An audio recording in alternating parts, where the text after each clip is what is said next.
Chapter 219. Mu Lianfeng didn't know how he could have such thoughts when facing Zhao Yun. Miss Yun, who were you talking to just now? Mu Lianfeng asked casually. A friend of mine. I think it's a man? Yes. He cares about you very much, Mu Lianfeng murmured. His chest suddenly felt heavy, and he felt very uncomfortable. Zhao Yun didn't understand why Mu Lianfeng suddenly said this. She felt that Mu Lianfeng was a little strange. Zhao Yun didn't want to continue with Lu Lei's question. She probably wouldn't be with Lu Lei, so she naturally didn't want to talk about anything. Most importantly, in front of Mu Lianfeng, Zhao Yun didn't want to talk about other men. Zhao Yun massaged Mu Lianfeng while thinking about things. She didn't hear Mu Lianfeng calling her a few times. Mu Lianfeng thought that something had happened to Zhao Yun. When he turned around, their faces were suddenly very close. They could even feel each other's breath. Zhao Yun's mind went blank for a moment, and she jumped away. Young Master Mu. Mu Lianfeng's cheeks were also flushed. I'm sorry, Miss Yun. I called you just now. When I saw that you didn't reply, I turned around. It's okay. Zhao Yun forced a smile and replied. I'm going to make clothes for Daodu. Okay. Zhao Yun moved away and sat down on the chair to make clothes for Daodu. If she didn't find something to do, it would be very awkward to face Mu Lianfeng like this. Zhao Yun followed Auntie Lu's instructions and began to cut and mend the clothes. It was her first time doing something like this, and Zhao Yun had a poor foundation in needlework, so it was not easy. However, she had plenty of time, so she was not in a hurry. Hiss! The needle accidentally pierced her finger, and Zhao Yun sucked in a breath of air in pain. Miss Yun, what's wrong? Mu Lianfeng looked at her with concern. I'm fine. I was just accidentally pricked by a needle, Zhao Yun said. Let me see. Mu Lianfeng groped his way out of bed and hopped over to Zhao Yun. He picked up Zhao Yun's hand and looked at it. Mu Lianfeng's actions were so sudden that Zhao Yun couldn't react in time. Her injured hand was in Mu Lianfeng's hand. Looking at Zhao Yun's bleeding finger, Mu Lianfeng put it into his mouth. Zhao Yun was in a daze for a while. When her finger entered Mu Lianfeng's mouth, the pain was not so severe. Instead, she felt very comfortable.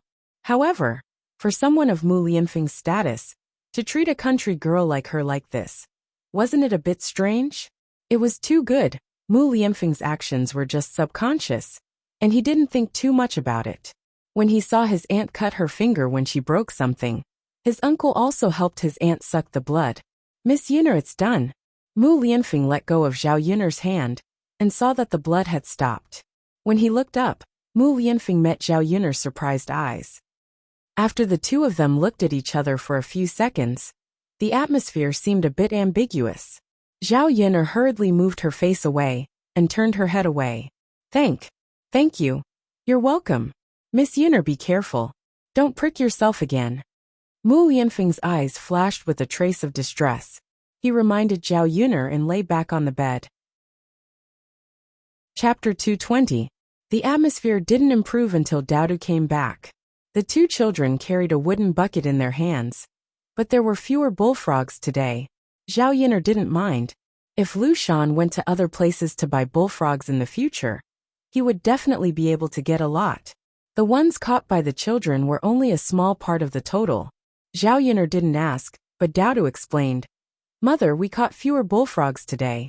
It's okay. Zhao Yun patted Daodu's head. Mother, everyone helped us catch bullfrogs today. Daodu's mother also didn't let him play with me. They all said that their families didn't allow it. Daodu's mood fell. Children liked to be lively and liked to play with other children. Previously, the children in the village all distanced themselves from Daodu. It wasn't easy for them to play with Daodu because of the bullfrogs. Now that things had changed, Daodu couldn't help but feel a little sad. Looking at Daodu's pitiful appearance, Zhao Yun comforted him. She guessed that it was probably because Daodu fell into the mud pit. Qin Hailan didn't say anything when she came over.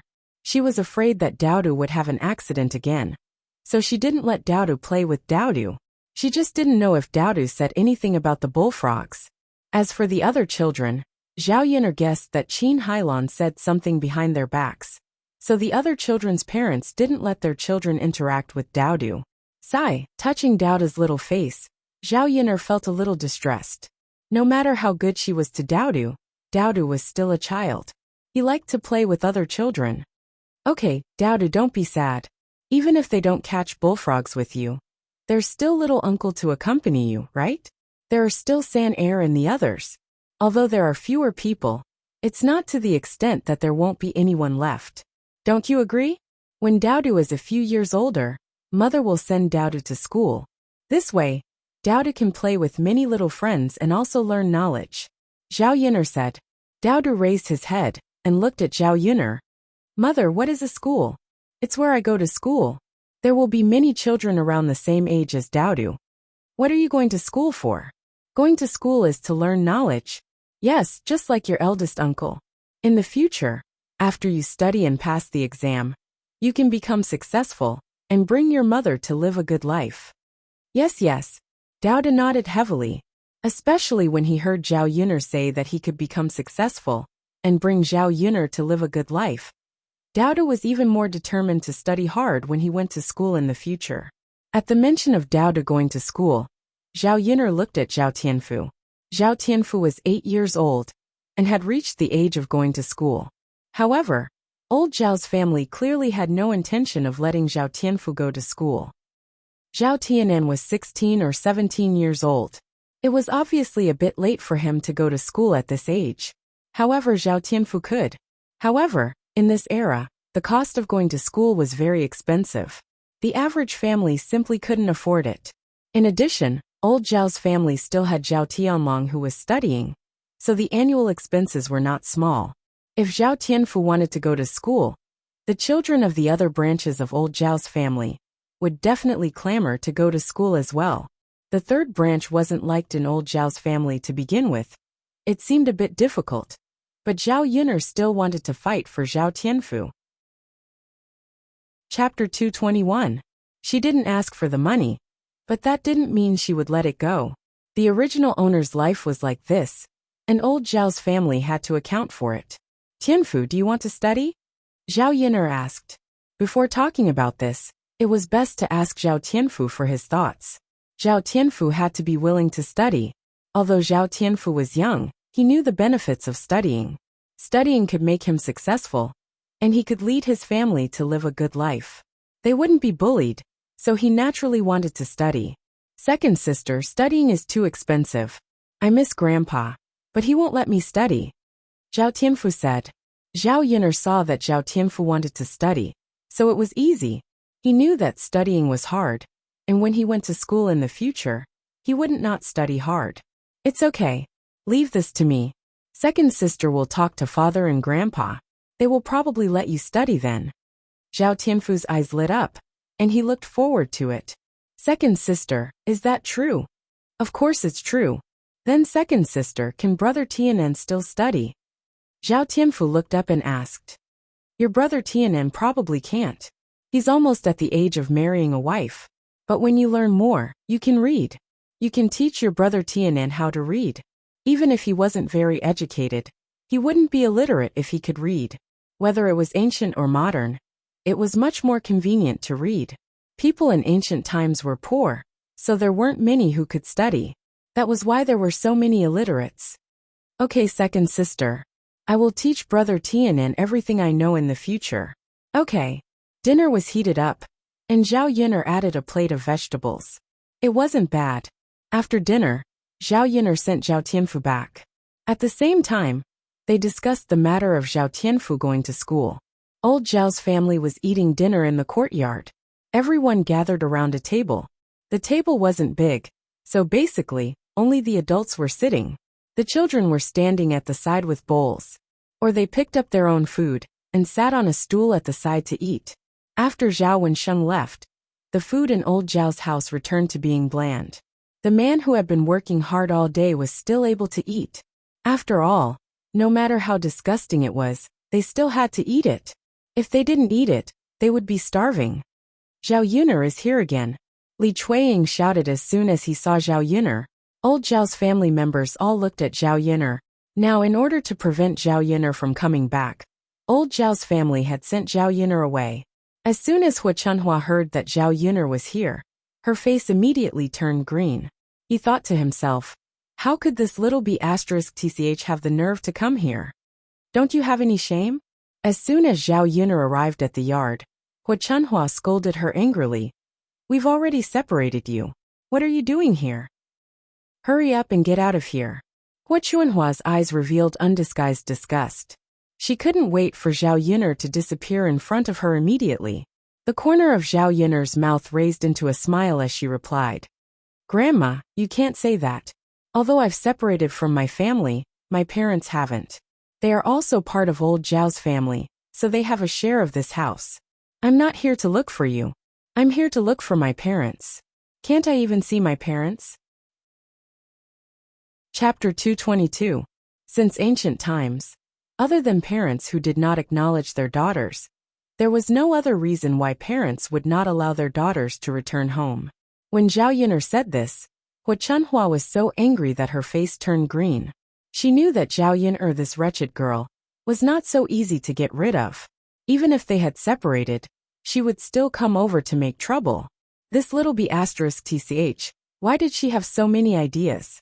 Hua Chunhua was about to say something, but Zhao Baoshan said, That's enough, old woman.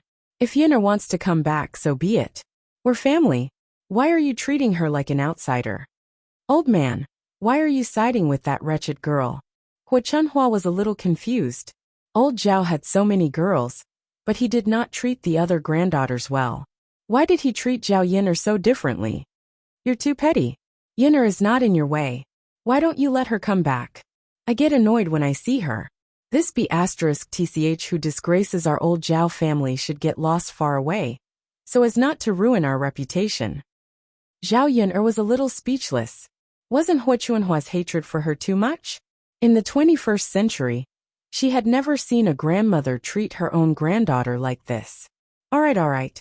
Don't talk about this nonsense. Yun'er must have something to do with old Third and the others. Since she has something to do, why are you stopping her? You're so petty over such a small matter. Don't spread word that you're too petty. Zhao Baoshan nagged. Who's petty? Hua Chunhua muttered. But she was really a little afraid that others would say that she was petty. After all, the villagers like to scold stingy and petty people. Basically, it was easier for generous and simple families to find a wife and marry off their daughters. Seeing that Hua Chunhua was silent, Zhao Yun'er curled her lips. Even so, she would not be grateful to Zhao Baoshan for speaking up for her.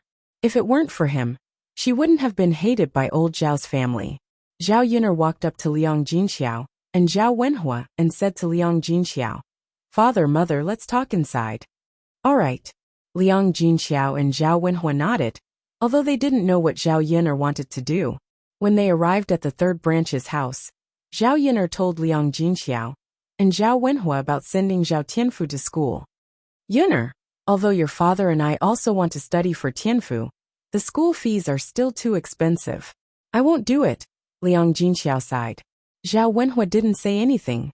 He lowered his head and didn't say anything. Mother, if we don't talk about it, how will grandfather agree? Sigh, Yun'er, you don't know. Today's harvest wasn't good. It's not easy to eat every day, let alone send Tianfu to school. Besides, your eldest cousin brother is still studying. It's not easy for old Zhao's family to support him every year. If we send Tianfu to school, our lives will probably be even tighter. Liang Jinxiao was also very helpless. It wasn't that she didn't know about old Zhao's family's situation. Based on her understanding, even if she said it, it would be useless. Instead, it might provoke Hua Chunhua's curses. Zhao Yun'er understood Hua Chunhua's meaning. They just didn't have money. If they had money, everything would be solved. Mother, if you don't want to say it, I'll say it. I'll tell grandfather, Zhao Yun'er said. Chapter 223. Zhao Yun'er did not like Liang Jinxiao's dilly-dallying personality. If he had too many concerns, he would be afraid of doing anything. Although he said that he wanted to study for Zhao Tianfu, he did not do much. Just as Zhao Yun'er was about to say something, Zhao Wenhua interrupted. Yun'er, our family is poor. If your grandfather really agrees to let Tianfu study, won't your second aunt and the others also work hard? Tianyu is almost at the age of going to school, right? Zhao Yun'er glanced at Zhao Wenhua. If it was someone else who said this, it would be fine. However, when it came from Zhao Wenhua's mouth, Zhao Yin'er felt that it was a little ironic. Father, what you said is wrong. Why doesn't anyone work hard for eldest cousin's studies? Can't I study for whomever I want? Don't say that we don't have money. The 200 taels of silver that you sold me back, then shouldn't have been spent so quickly in just 3 years, right? Zhao Yin'er's tone carried a hint of blame. She said it out loud because she wanted Zhao Wenhua to be clear about it. She wanted to know if Zhao Wenhua's conscience hurt when she did this back then. After Zhao Yin'er said this, Zhao Wenhua was obviously stunned. She looked at Zhao Yin'er in surprise and did not understand how Zhao Yin'er knew. Liang Jinxiao looked at Zhao Yin'er in confusion and then looked at Zhao Wenhua. Yin'er, what do you mean by that? What do you mean by selling you for 200 taels of silver? Zhao Yin'er pursed her lips. It was better not to tell Liang Jinxiao the truth. Mother, it's nothing. Zhao Wenhua sighed and did not dare to look Liang Jinxiao in the eye. When she faced Zhao Yin'er, she felt even more guilty and guilty. Of course, Liang Jinxiao didn't believe it. However, seeing that Zhao Yin'er and Zhao Wenhua didn't intend to say anything, it was difficult for her to ask. There's still money, but it's all with your grandfather. Zhao Tianhua whispered. Then I'll go and tell master. Zhao Yin'er stood up. She didn't want to be long-winded with Zhao Wenhua.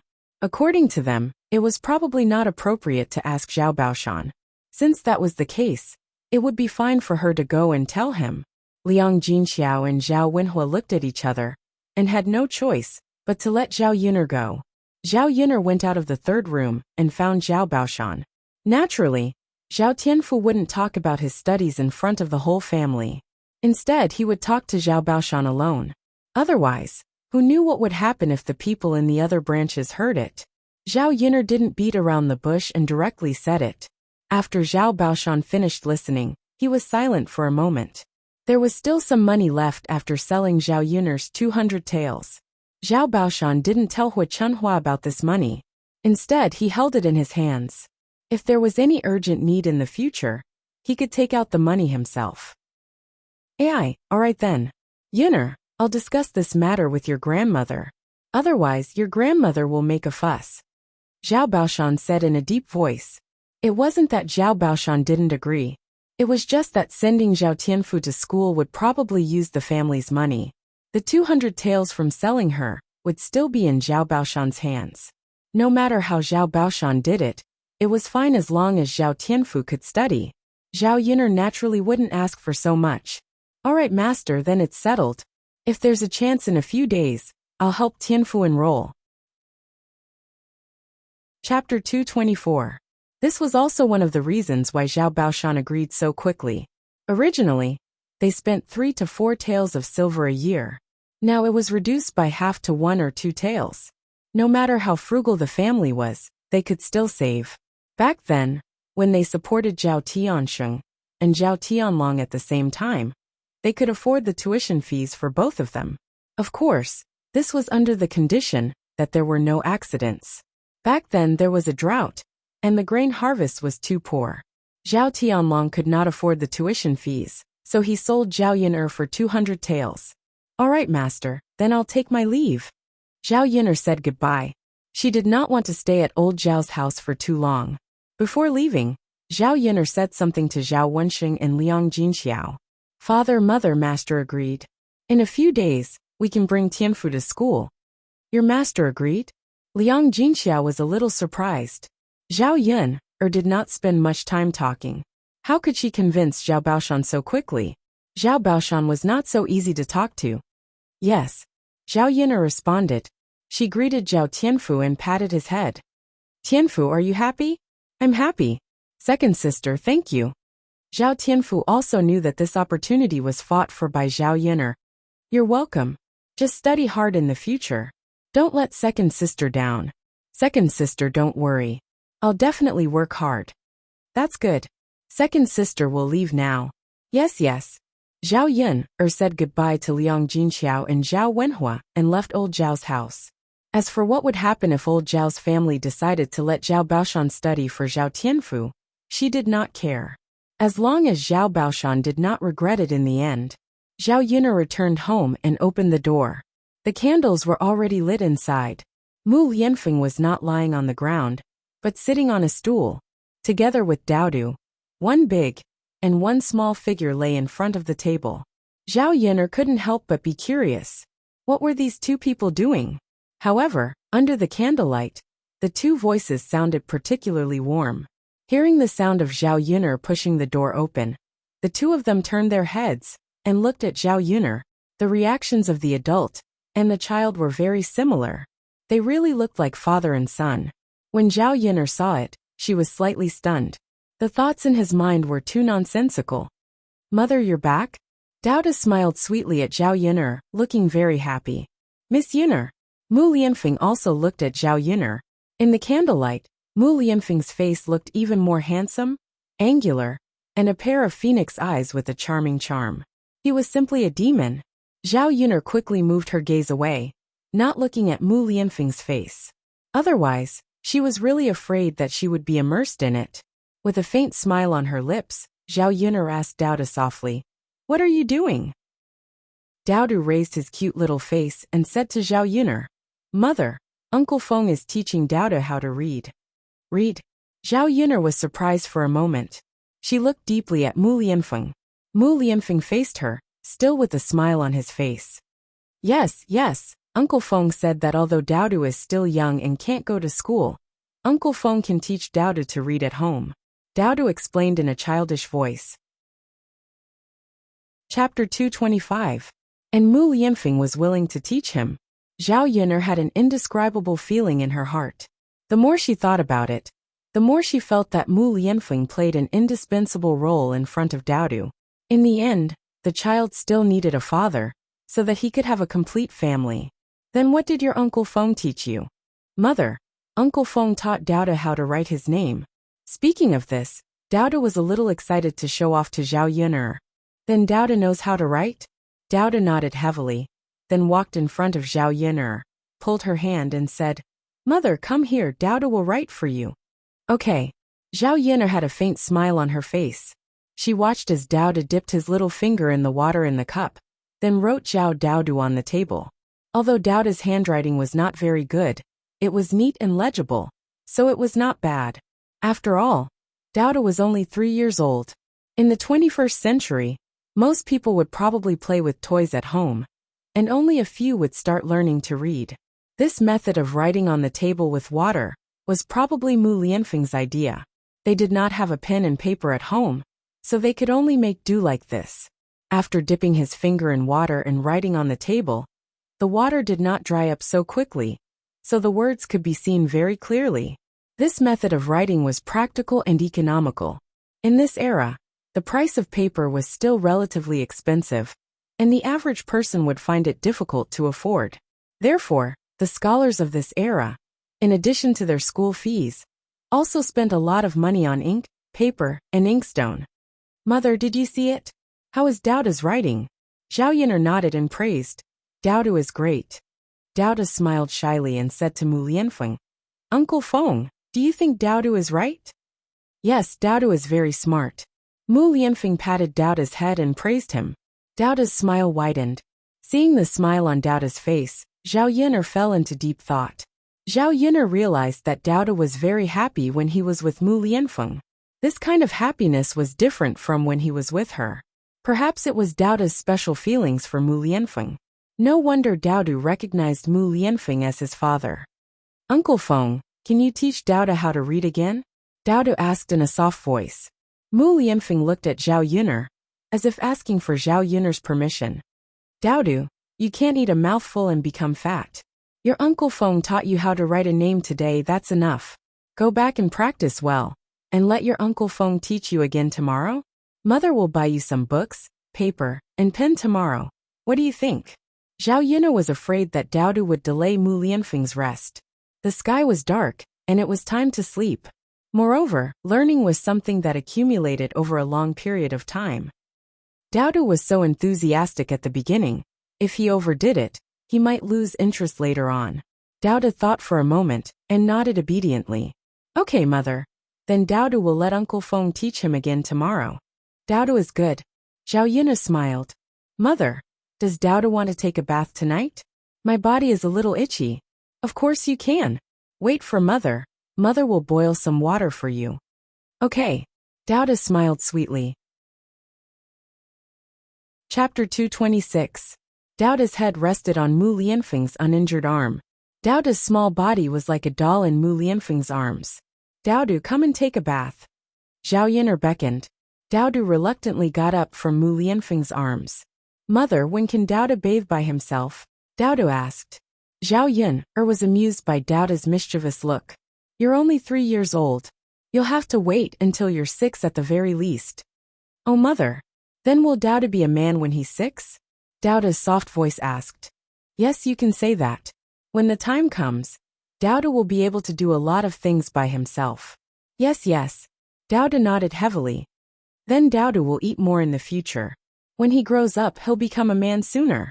The smile on Zhao Yin'er's lips became thicker. This child is really a bit cute.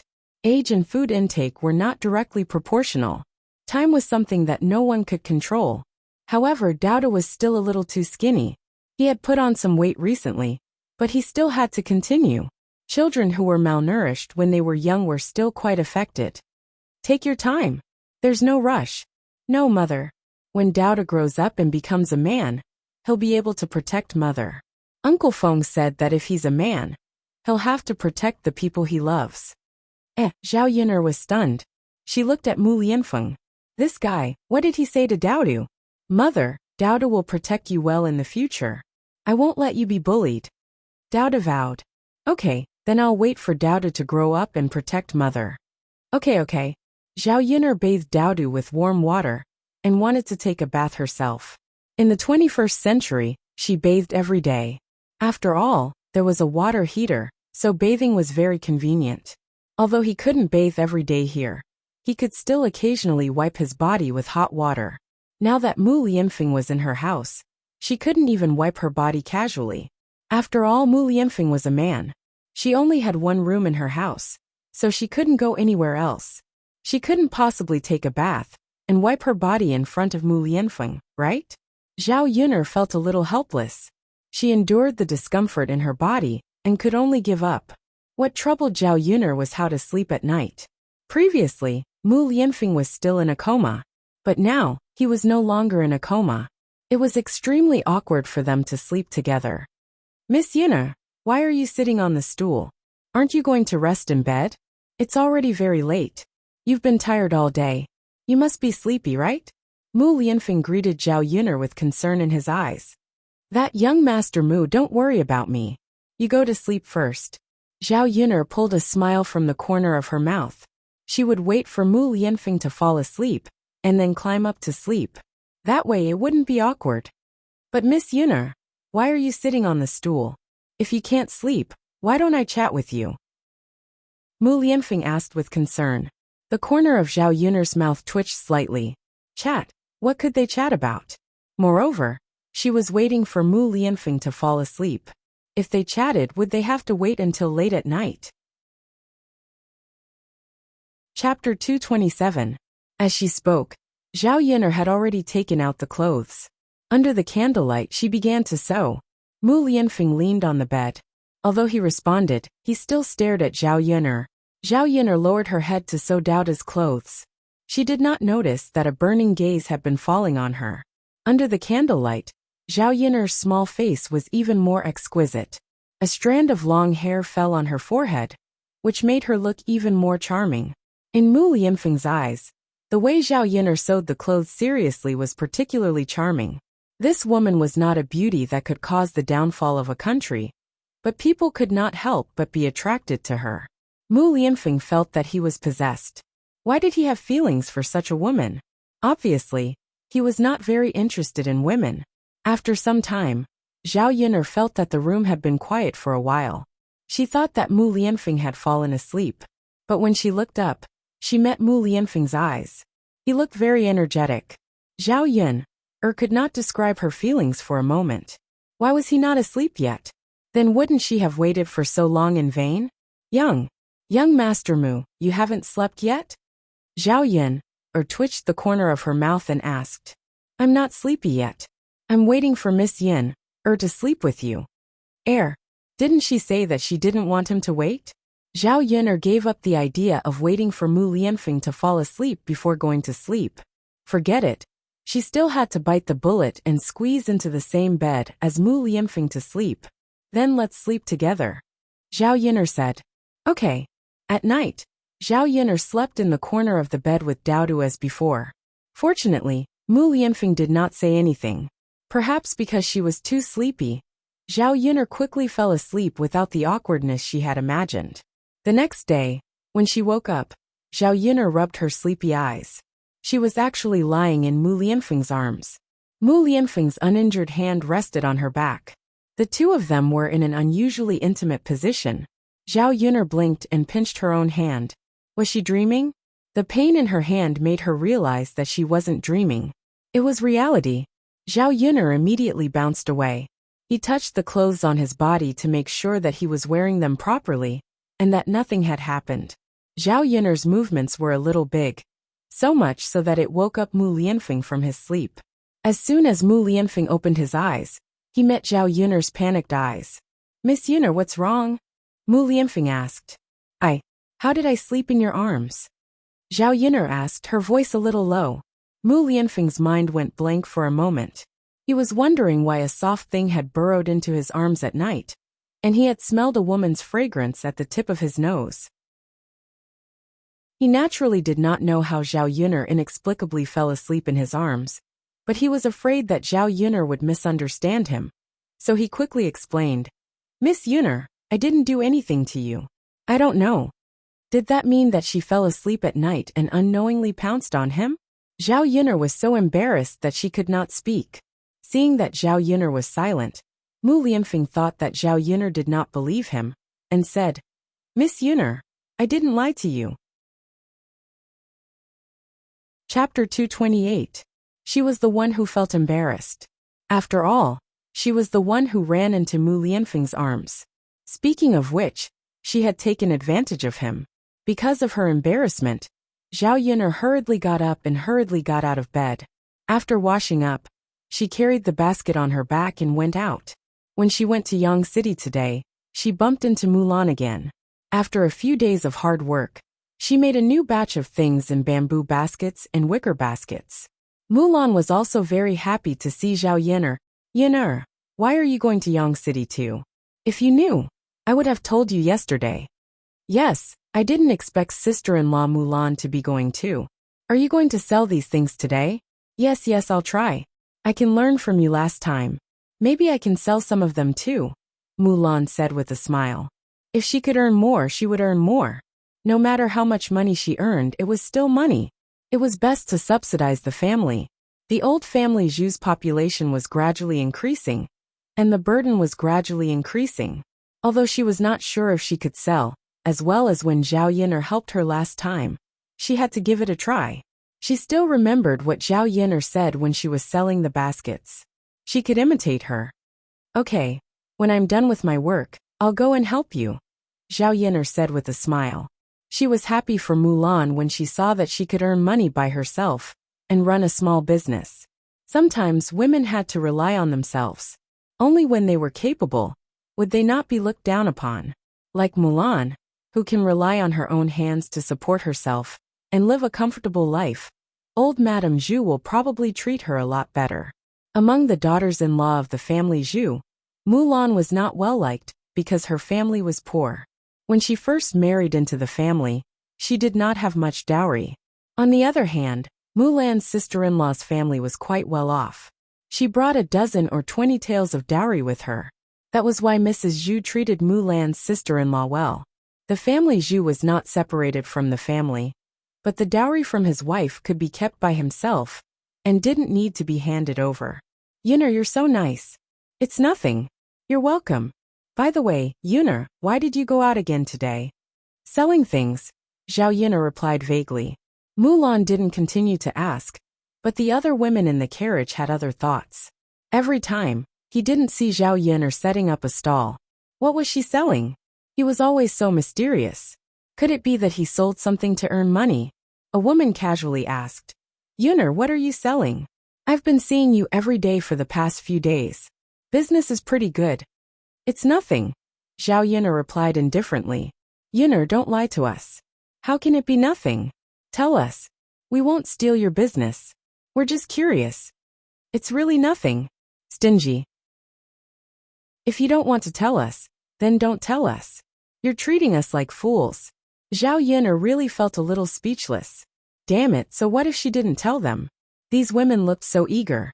They obviously thought that she might have earned money and wanted to learn from her. Naturally, she wasn't that stupid. No matter how these women ridiculed and fooled her, Zhao Yun'er didn't respond. They could say whatever they wanted. No matter how they scolded her, it wasn't true. The money had really fallen into her pocket. Just as the carriage was about to set off, Qin Hailan came over. After getting into the carriage, she glanced at Zhao Yun'er and didn't continue to speak. Chapter 229. If it was in the past, Qin Hailan would probably find her an eyesore and make a fuss with her. Zhao Yun'er didn't think too much. It was best not to talk. It was better than Qin Hailan nagging in her ear. The woman, who thought she could watch the show, couldn't help but feel a little disappointed when the two of them didn't talk much. After an hour, the ox cart finally arrived at Yang City. Now that the weather was getting warmer, there were more and more people on the streets. The bustling scene of people coming and going in Yang City was not worse than the 21st century. Zhao Yun'er carried the basket and went to the restaurant. A total of 15 caddies of bullfrog was paid for 300 copper coins. The bullfrog in Sun Zhongquan's restaurant had become the main dish. So many customers ordered it every day. It was just that Zhao Yun'er sent 2 little bullfrog every day, and there were many people who ordered it, so there was a shortage of supply. Sun Zhongquan had no choice. He didn't have a channel to buy the bullfrog sent by Zhao Yun'er from other places. He didn't even know what this thing was. He could only sell as much as Zhao Yun'er sent over every day. Many customers came but couldn't eat it, so it was inevitable that they would be anxious. After coming so many times and not eating, they couldn't be bothered to come over. If Zhao Yun'er could supply more, the restaurant's business would definitely be better. Sun Zhongquan remembered that Zhao Yun'er used to say that this thing was rare and not much, so it would probably be difficult to get a large amount. So he didn't mention it to Zhao Yun'er. After Zhao Yun'er sent it over, she came out of the restaurant. Not long after Zhao Yun'er turned and left, another figure walked out from the other end of the alley. Qin Hailan looked at Zhao Yun'er's back as she left, and the corners of her mouth curled up into a smug smile. This little bitch, so she sent the things here. It's good that she found the delivery place.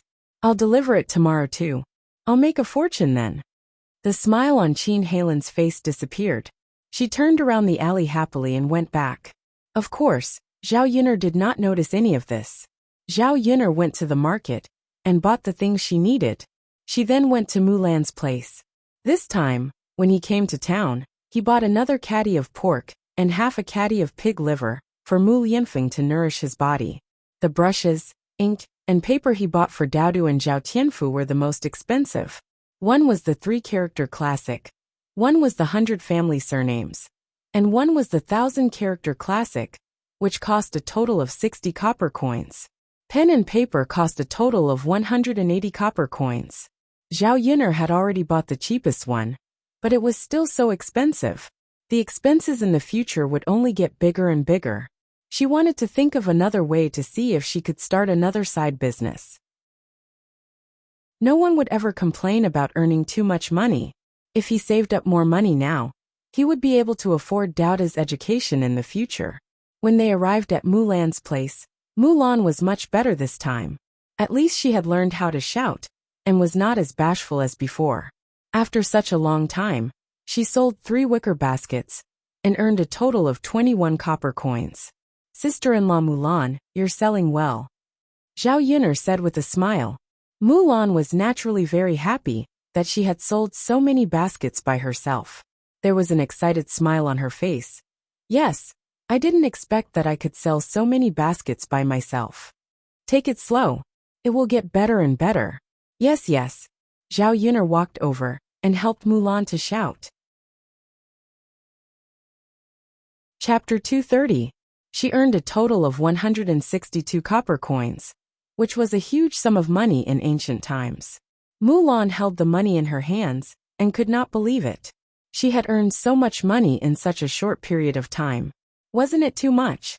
Her family only earned 1 or 2 taels of silver after a year of hard work from farming and selling grain. Looking at Mulan's stunned and incredulous expression, Zhao Yin'er could not help but want to laugh. In fact, whether it was in ancient times or modern times, one could not earn much money by guarding 1 mu of land. The most profitable thing was still business. Doing business was the fastest way to earn money. Unfortunately, the merchants in ancient times were not like the merchants in the 21st century. The status of the merchants in ancient times was very low. In order to fix the peasants on the land, the ruling class basically limited the development of business in order to stabilize the country. Therefore, the status of the merchants was lower than that of the peasants. Because of this restriction, there were very few people who did business in the whole country. Sister-in-law Mulan, in fact, this is not a lot. If you work hard, you can find other businesses to do and earn much more money than this. Really? Yina, I didn't know that selling things could make so much money before. Of course it's true, but it also has to do with everyone's ability. Some people can make money, while others can't. Mulan nodded and felt that Zhao Yin'er was right. If it were not for Zhao Yin'er's method, she would not have been able to sell it. Last time, she could not sell one for half a day by herself. In the end, if it were not for Zhao Yin'er's help, she would probably have lost money. Sister-in-law Mulan, quickly put the money in your pocket. Don't let others remember it. Zhao Yin'er reminded her. There were many thieves on the street. It was the principle of not showing off one's wealth. Okay. Mulan heard Zhao Yin'er's words and quickly put the money away. There was still some time, so Mulan went to buy a caddy of pork. Seeing that Mulan was doing well, the woman who came with her asked with envy, "Mulan girl, your business is doing well? Are they all sold out?" "Yeah, I'm pretty lucky today." TSK. You must have made a lot of money, right? It's alright, it's not a lot. Sigh. I haven't even sold half of my vegetables. Mulan, how do you make those things? Teach auntie when you get back. This. It wasn't that Mulan didn't want to teach, but after she taught, people would also come to the streets to sell this thing. Her business would definitely be affected. She still wanted to earn more money. Zhao Yin'er tugged at Mulan's sleeve. Actually, there was no need to pay attention to this kind of person. She only knew how to think about other people's things, and even said it so matter-of-factly. The ability to earn money wasn't something that could be taught. Auntie, I'm going to buy some things first. If there's anything, we can talk about it next time. Mulan forced a smile and said goodbye to the woman. What kind of person is this? Didn't you just make some money? Let's see if your business is always so good. The woman muttered. Mulan bought a caddy of meat, but she was still a little reluctant. She turned to ask Zhao Yin'er. Yin'er, have you bought the things? Do you want to weigh some meat back? I've bought it. I also bought the meat. I spent a lot of money today.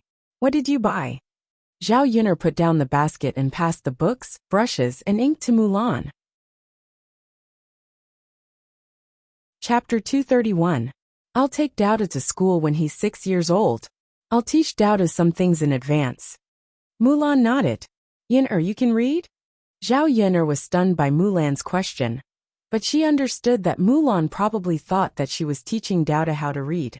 Zhao Yin'er would never tell her that she had another man in her family, a capable and knowledgeable heir.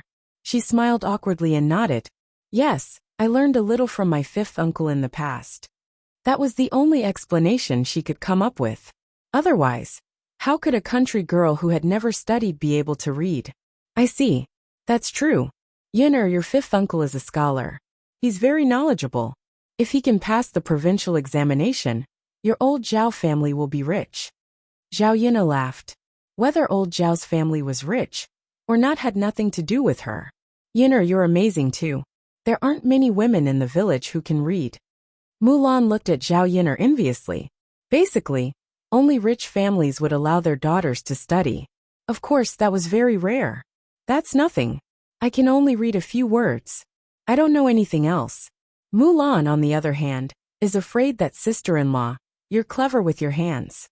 The two of them complimented each other. Zhao Yin'er thought of Zhu San'er. He was about 5 or 6 years old and should be able to go to school. She asked Mulan for her opinion. Sister-in-law Mulan, are you going to send your third son to school?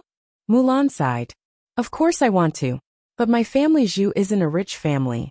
Besides third son, there are 2 other boys at home. My parents can't possibly say that they're only going to send third son to school, right?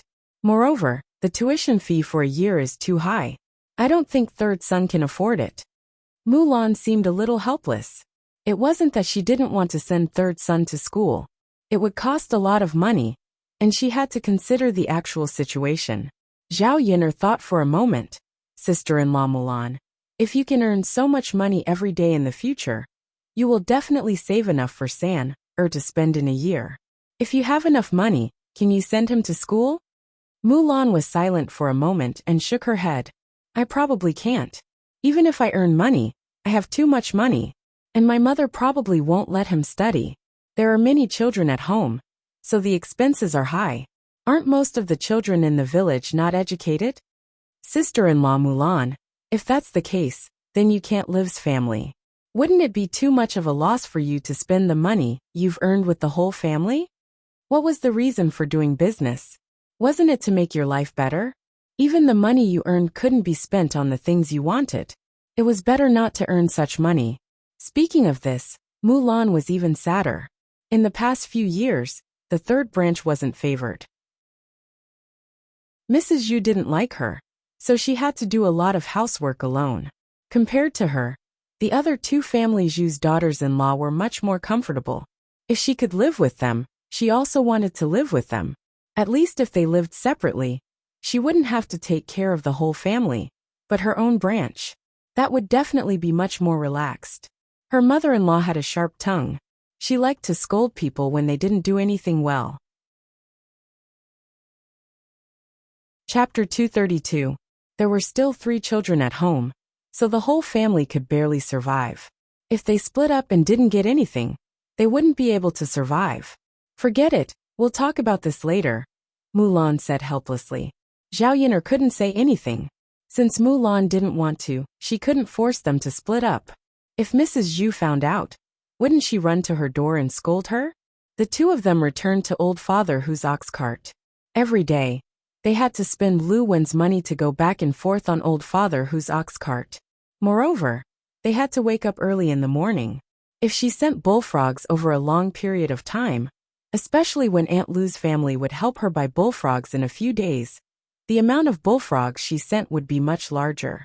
If he were to take the bullock cart again, the goods he was selling would be exposed one day. Zhao Yin'er wondered if she should buy a mode of transportation. The price of this ox was too high. She definitely couldn't afford it. If she bought a horse, the price of a horse would be more expensive. Mules and donkeys in this era were slightly cheaper. Especially donkeys. A donkey wasn't very heavy. 100 to 200 caddies was enough for her. She wasn't in a hurry to go to Yang City every day, so there was no need to buy a horse that could run especially fast. According to the price of this era, a donkey was about 2 taels of silver. 2 taels of silver wasn't a lot, but it wasn't a little either. Zhao Yin'er didn't have the ability to buy one now. The money she had saved up was only a few hundred copper coins. However, when the time came, Aunt Lu's son would help her buy more bullfrogs. The more bullfrogs they caught, the more money they could make from selling them. When the time came, she should be able to save up 2 taels of silver. After buying a donkey, not only could she use it to send bullfrogs every day, but she could also lend it to Aunt Lu's family. It would be more convenient to go to other villages to collect goods. In addition, she and Mulan might be able to find some small businesses to do. With a donkey, they didn't need to take the ox cart. It would be more convenient to sell things on the streets. Old Father Hu's ox cart jolted, and finally returned to the village. Once Zhao Yin'er returned, she put down the things she bought, and took out the books, paper and pen, and gave them to Daodu and Zhao Tianfu. Both of them looked very happy. He held these things lovingly in his hands. Seeing the 2 children so happy, Zhao Yin'er was satisfied. What she wanted to see the most was the 2 children being happy. Daodu, you and little uncle take the books and let your uncle Feng teach you. Nyangqin is going to cook now, Zhao Yin'er said. All right. The two children happily carried the books into the room and went straight to Mu Lianfeng. Zhao Yun'er went into the kitchen to prepare lunch. When there was meat, the food was very sumptuous. In addition, Zhao Yun'er had many ways to cook the meat. No matter which dish it was very appetizing. At noon, they ate to their heart's content. For Mu Lianfeng, he liked the home-cooked dishes made by Zhao Yun'er more than the dishes made by the Crown Prince residence. After a few days of peaceful and warm life, Mu Lianfeng found that he didn't want to go back to the Crown Prince residence.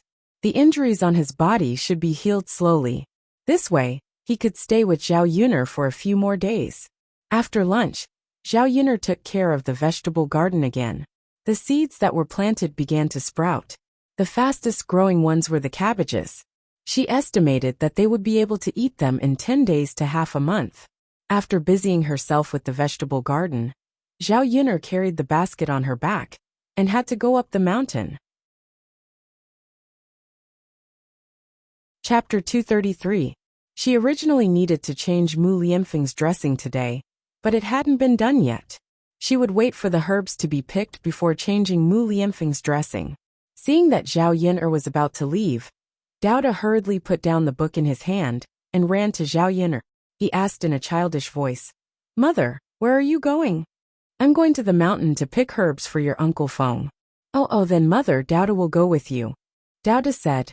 The mountain was dangerous. Dao was afraid that something would happen to Zhao Yun'er if she went alone. It was always good for him to accompany her.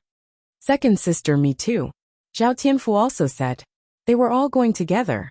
There was no reason for him not to go alone. "Okay, then let's go together." Zhao Yun'er went a few times and really didn't encounter any danger. Perhaps the people in the village were exaggerating too much, or perhaps they had heard the rumors from the past and believed it. They were convinced that there was something strange on the mountain. Until now, no one had tried to enter the mountain. Zhao Yun'er set off with the two children. Mu Lianfeng was left alone in the house. He felt a little lonely. Before Zhao Yun'er went out, Mu Lianfeng reminded her, "Miss Yun'er, be careful on the road. Don't worry. It's been hard on you." "It's okay." Mu Lianfeng smiled slightly. His beautiful smile dazzled Zhao Yun'er's eyes. Zhao Yun'er hurriedly pulled the two children and left together. She was afraid that if she stayed for a second longer, she would be immersed in Mu Lianfeng's smile. On the way up the mountain, they met Chen Erwa, a little friend who usually caught bullfrogs with Dao. He was a relatively well-behaved child. Most of the time, people from the countryside would give names like this.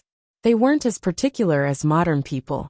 His name was Erwa, the second child in the family. Chen Erwa was 7 or 8 years old, about the same age as Zhao Tianfu. He probably didn't eat nutritious food on a daily basis, so he was so skinny that he looked like a bag of bones. Zhao Yun'er felt sorry for her. So when Chen Erwa went to her house, she took out some food for Chen Erwa to eat. Although the Chen family had separated, Chen Erwa's parents had 4 or 5 children in total. He also had several younger brothers and sisters.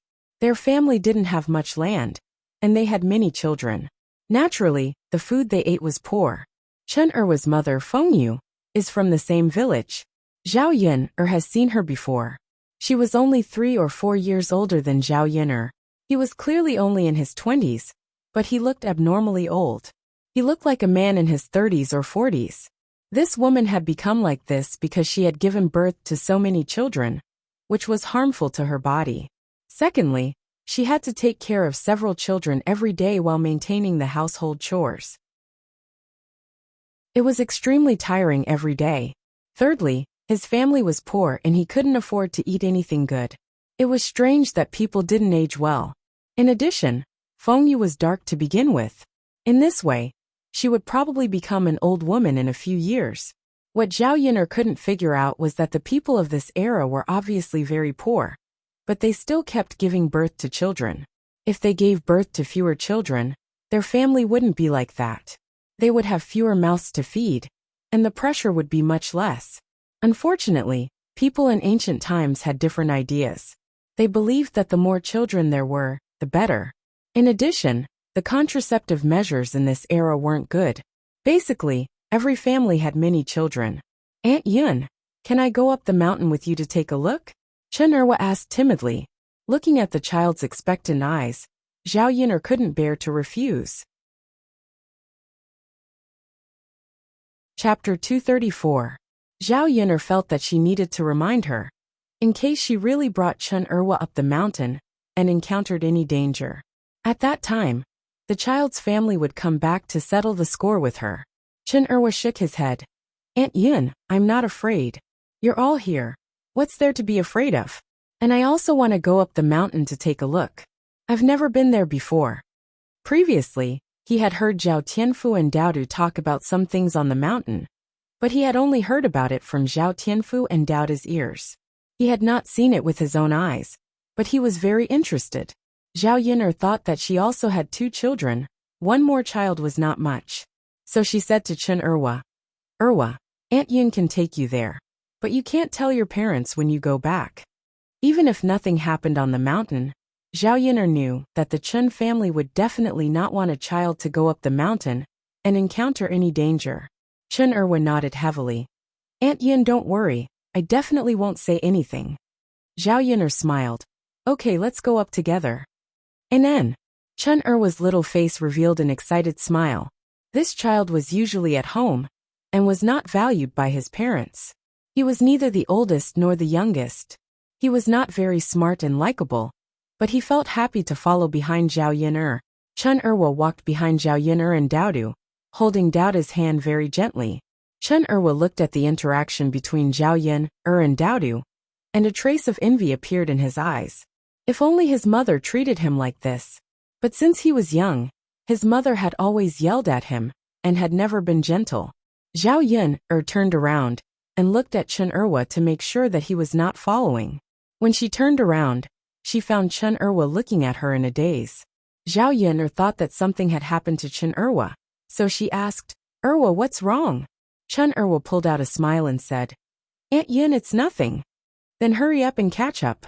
Don't fall behind. Watch your step, don't trip on the tree stump.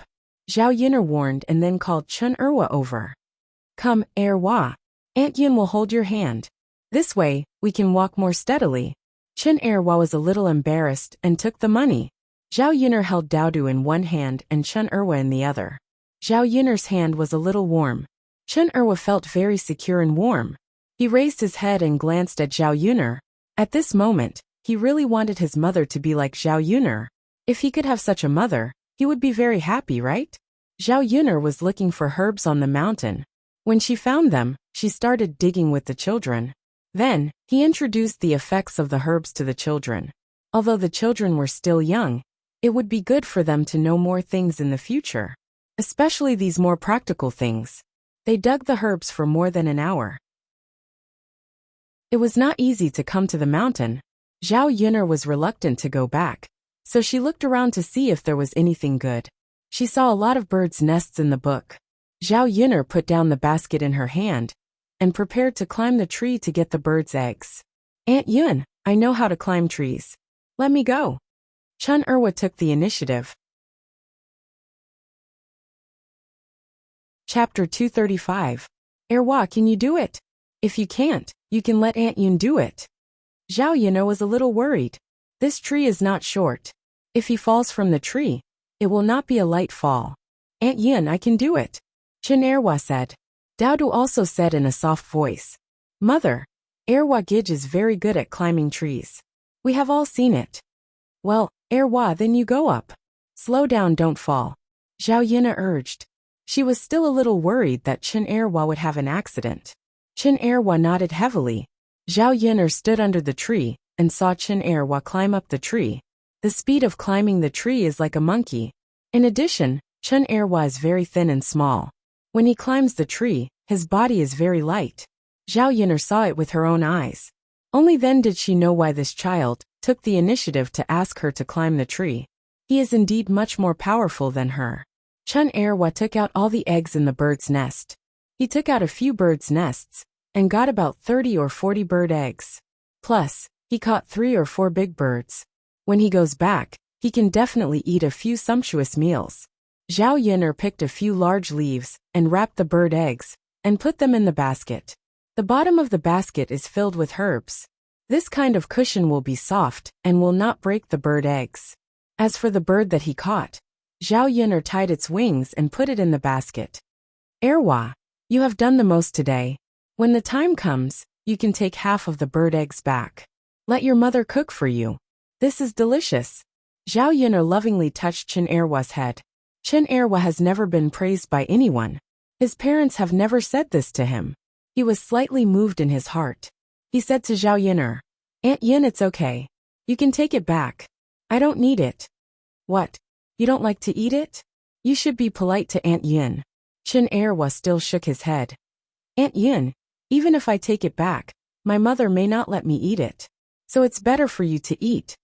Zhao Yun'er sighed and looked at Chen Erwa with deep affection. She guessed that he was not favored at home, and it was not his turn to have delicious food. How about this, Erwa? Come to Aunt Yin's place later. Yun'er will cook for you. What do you think? Facing the gentleness in Zhao Yun'er's eyes, Chen Erwa felt his heart melt. She lowered her head shyly. Aunt Yin, wouldn't that be too troublesome for you? Of course not. Then I'll eat at your place. All right. Today's harvest was quite bountiful. These eggs could be used to replenish the children's protein.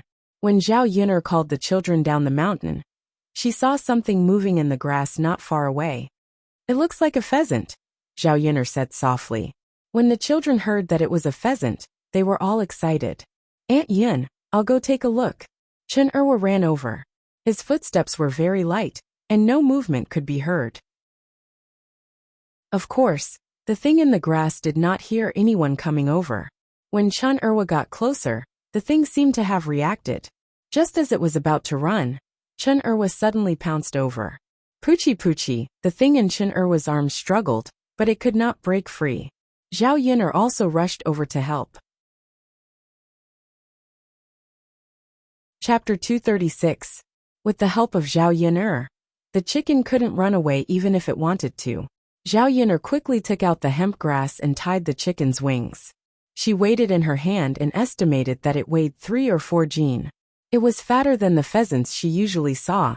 If she took it back to cook, she estimated that she could cook a large plate of chicken. It had to be said that Chen Erwa had done well to catch this chicken. Otherwise, with Zhao Yun'er's skill, the pheasant would have flown away by the time she arrived. Aunt Yun, there are eggs in the chicken coop. Chen Erwa pointed to the chicken coop. Zhao Yun looked down and saw that there were more than 10 eggs lying in the chicken coop. She didn't know if the pheasant wanted to hatch chicks. Zhao Yun'er carefully picked up the eggs. She put them into the basket. Today's harvest was beyond her expectations. Erwa, you are so amazing. You can even catch this pheasant. Chen Erwa shyly scratched his head, and his little face was red. However, it could be seen that he was still very happy to be praised by Zhao Yun'er. Erwa Gij is so amazing. Daodu also looked at Chen Erwa with some admiration. It's nothing. Chen Erwa became more and more shy. Erwa, eat at Aunt Yun's place today. Yun'er cooked dinner early, so that your mother won't be in a hurry to call you home for dinner. Chen Erwa shyly responded. Because of the bountiful harvest, when they went down the mountain, they were very happy. Zhao Yun'er also sang a few nursery rhymes for the children. The children of this era had naturally never heard of it. Zhao Yun'er's voice was clear and pleasant, and her singing drifted far in the woods. The joy of this moment was very rare. In this carefree rural life, Zhao Yun'er found that she also liked it from the bottom of her heart. After walking for 20 or 30 minutes, they finally went down the mountain and reached the road in the village. She didn't expect to meet Chen Erwa's mother, Feng Yu, on the way. When Feng Yu saw Chen Erwa and Zhao Yun'er together and laughing so happily, his face immediately darkened. He scolded Chen Erwa and then said sternly, Erwa, where did you go? Aren't you afraid that she'll lead you astray if you get together with anyone? Our Chen family is an innocent family. Feng Yu's words were very unpleasant to hear. In fact, he was indirectly scolding the locust tree. She thought she was scolding Chen Erwa, but she was scolding Zhao Yun'er in disguise. Zhao Yun'er didn't feel good when she heard that. Was there a need for this Feng Yu to speak so harshly? It was too much to do it in front of a child. Feng Yu didn't feel it at all. A pair of eyes coldly swept over Zhao Yun'er's face with a look of disgust. Chen Erwa felt uncomfortable when he heard Feng Yu say that about Zhao Yun'er.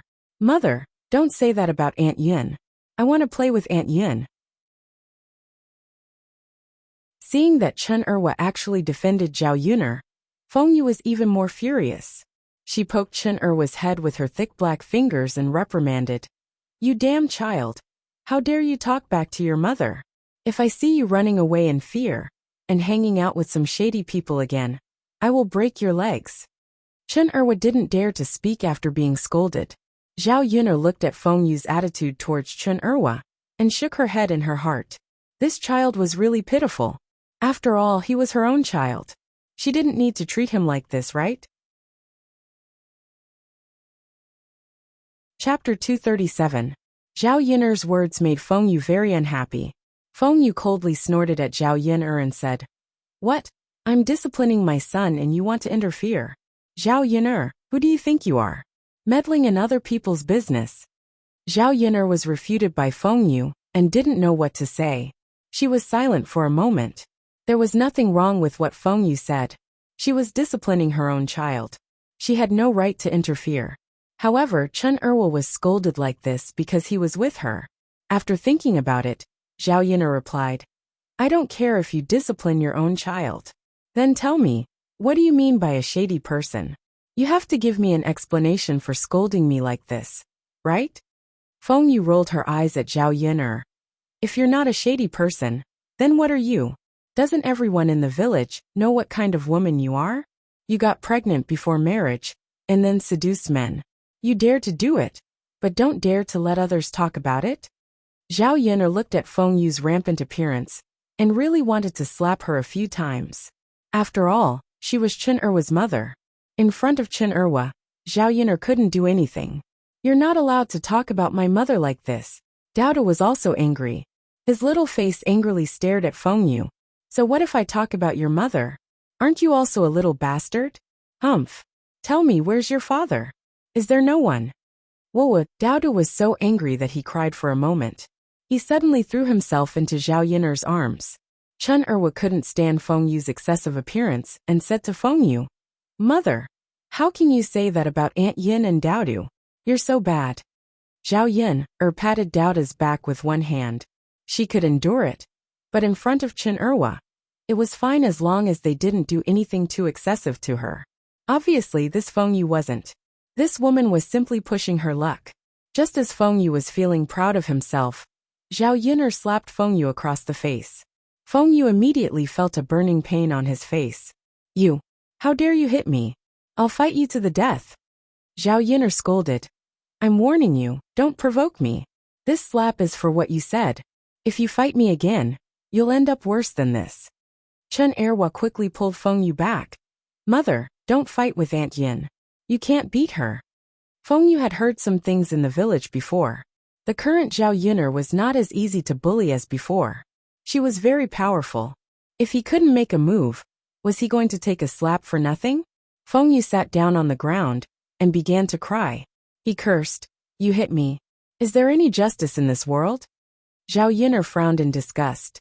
This Feng Yu was not old. But how could she be more difficult to deal with than those middle-aged women in their 30s or 40s? Mother, get up. Chen Erwa pulled Feng Yu on the ground. Feng Yu blamed the pain of her slap on Chen Erwa. If it wasn't for this little brat, she wouldn't have been beaten so badly. Therefore, when Chen Erwa was pulling Feng Yu kicked Chen Erwa, and Chen Erwa fell to the ground. His hand rubbed against the sharp stones on the ground, and his skin was immediately scraped and some blood oozed out. Although it was painful, Chen Erwa endured it and didn't cry. Zhao Yuner didn't know why Feng Yu, as a mother, was so cruel to her own child. Chapter 238. Zhao Yuner looked at Chen Erwa with heartache and helped him up. Erwa, how are you? Does it hurt? Chen Erwa shook his head, feeling wronged. No pain? Sigh, how could that be? So much of his skin had been scraped off.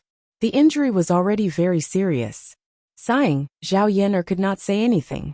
The more she blamed Feng Yu, the more disappointed Chen Erwa would be. She thought that it would take a long time, but fortunately, Chen Erwa's father, Chen Ainyu, came over. Chen Ainyu was only 27 or 28 years old. He looked like Feng Yu, very dark and very skinny. However, he was very tall, about 1.8 meters.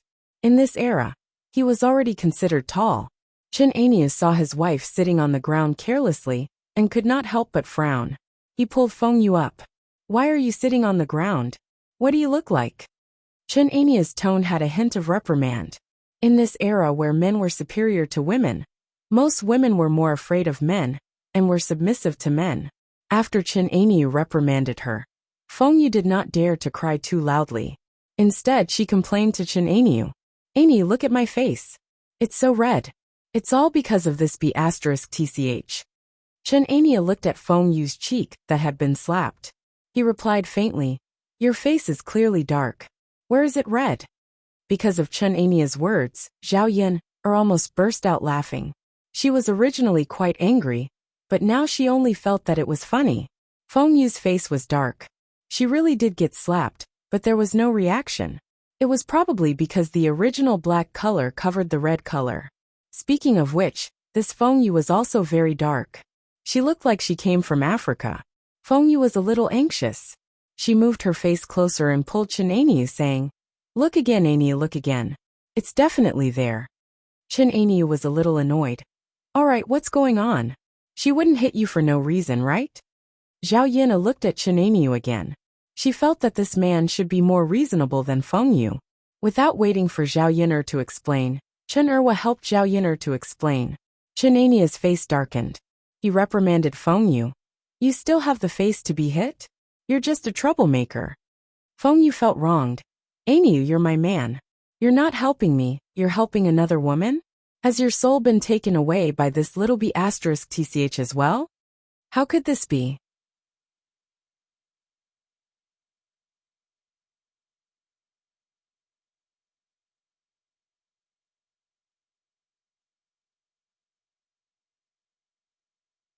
Aeneas? He had only seen Zhao Yin'er today. How could he have any shady business with Zhao Yin'er? You crazy woman. If you talk nonsense again, I'll teach you a lesson when we get back. Chin Aeneas said fiercely. Feng Yu didn't dare to speak anymore. Chin Aeneas looked at Zhao Yin'er and apologized to Zhao Yin'er. Miss Yin'er, my wife's words were a little harsh. I hope you don't take it to heart. I'll apologize on her behalf. Since Chin Aeneas had said so, Zhao Yin'er didn't have any reason to not let it go. On the contrary, this Chin family finally had a reasonable person. She was quite glad. Chapter 239. Feng Yu's matter had nothing to do with Chin Aeneas and Chen Erwa. If she really wanted to settle the score, she could settle the score with Feng Yu alone later. Zhao Yin'er's slight smile, on her delicate and pretty face, was particularly charming. Chin Aeneas had never seen such a beautiful woman. He didn't have the slightest bit of interest in a dark and swarthy woman every day. Zhao Yin'er's smile made her feel the beauty of a woman. For a moment, Chin Aeneas was a little stunned. Feng Yu saw Zhao Yin'er smiling at her man, and her man was also attracted by Zhao Yin'er. It was as if she had hooked his soul. She immediately cursed in her heart. This little B***tch really only knew how to seduce people. Now she was probably eyeing her man again. A pair of resentful eyes glared at Zhao Yin'er. Zhao Yin'er pretended not to see it. She naturally knew Feng Yu's warning, but she was not seducing people. Aeneas, aren't we leaving yet? Feng Yu pulled Chin Aeneas. If they did not leave quickly, they did not know what would happen. Only then did Chin Aeneas react and realize that he had lost his composure. Go, of course we're going. Chin Aeneas responded. Then let's go quickly. Okay. Chen Erwa wanted to follow, but his leg was injured and he could not walk at all. Feng Yu not only ignored him, but turned back and said to Chen Erwa, Erwa, let's go back and see how to deal with you. Feng Yu also blamed Chen Erwa for today's bitter experience. Chen Erwa was so scared that he trembled. Okay, don't scare Erwa. Let the child go quickly. Zhao Yin'er thought that the pheasant had not been cooked yet. If Chen Erwa went back, he might not be able to eat it. Seeing that the wounds on Chen Erwa's legs and hands seemed to be serious, she said to Chin Aeneas, Erwa's father, I think Erwa is badly hurt. How about this? I still have some herbs at home. I will take Erwa back and bandage him. When he is bandaged, I will let him go back.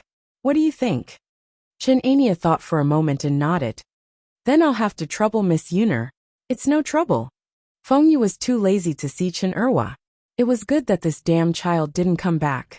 It would be better if he stayed with Zhao Yun'er and didn't come back. However, Zhao Yun'er's words still made her very angry. Wasn't pretending to be kind in front of her man a way to seduce him? This woman was really scheming. On the way, Chen Ania couldn't help but scold Feng Yu. Mother of my child, sometimes you go too far. Erwa is our biological child after all. Why are you so cruel to him? It's better for an outsider to treat our Erwa better. Chen Ania's sigh was also true. Over the years, there were many children in the family, and there were always some who were not favored. When Feng Yu gave birth to Chen Erwa, she had a trip to the gates of hell. So Feng Yu felt that Chen Erwa brought misfortune to her. So she treated this child the worst. But for Chen Aniu, any child was the same. They were all his children. For so many years, if he had not often protected Erwa, who knew what would have become of him? Chapter 240. Woman, what nonsense are you spouting again? I'm just telling the truth. Child's father, what kind of lie are you spouting? I don't know who was the one who stared straight at that bitch just now. And you still say you didn't? Why don't you ask others if they believe you? Feng Yu cried and made a fuss again. The more she thought about it, the more aggrieved she felt. Wasn't that bitch just a little better looking than her? Was there a need to stare at her like that? You're too unreasonable. If you keep spouting nonsense, see if I don't teach you a lesson. Chen Ania glared at Feng Yu fiercely. Feng Yu was frightened by Chen Ania's look. She knew that if she spoke too much, Chen Ania might beat her when they got back. She quickly shut her mouth, but her hatred towards Zhao Yun'er increased a little. After Chen Aniu and Feng Yu left, Zhao Yun'er squatted in front of Chen Erwa and asked softly, Erwa, it hurts a lot, right? Can you stand up and walk? Or Aunt Yun will be. Chen Erwa quickly shook his head. It's okay, Aunt Yun, I can walk by myself. Really? Erwa, don't try to be brave. Really, Aunt Yun, I'll get up slowly and walk slowly. It'll be okay. Chen Erwa insisted. Zhao Yun'er looked at Chen Erwa admiringly. Actually, this child was not that old. If it was the 21st century, he would have already thrown himself into his parents' arms and cried in pain. How could he be like now? Not crying or making a fuss, and still insisting on getting up by himself. Erwa is great. Zhao Yun'er praised and helped Chen Erwa up. Then she supported him and followed her back home. Zhao Yun'er put down the basket and took out the things inside. She picked out the medicine to stop bleeding and pain, ground it and started to apply it on Chen Erwa's leg. She took out a piece of white cloth and bandaged Chen Erwa's leg. How is it, Erwa? Are you better? Much better. Thank you, Aunt Yin. No need to thank me. Zhao Yun'er patted Chen Erwa's head. He asked Chen Erwa to sit down and rest while Zhao Tianfu accompanied him. Daodu, on the other hand, had already run into the house. Zhao Yun'er got up, carried a basin of hot water, and entered the room.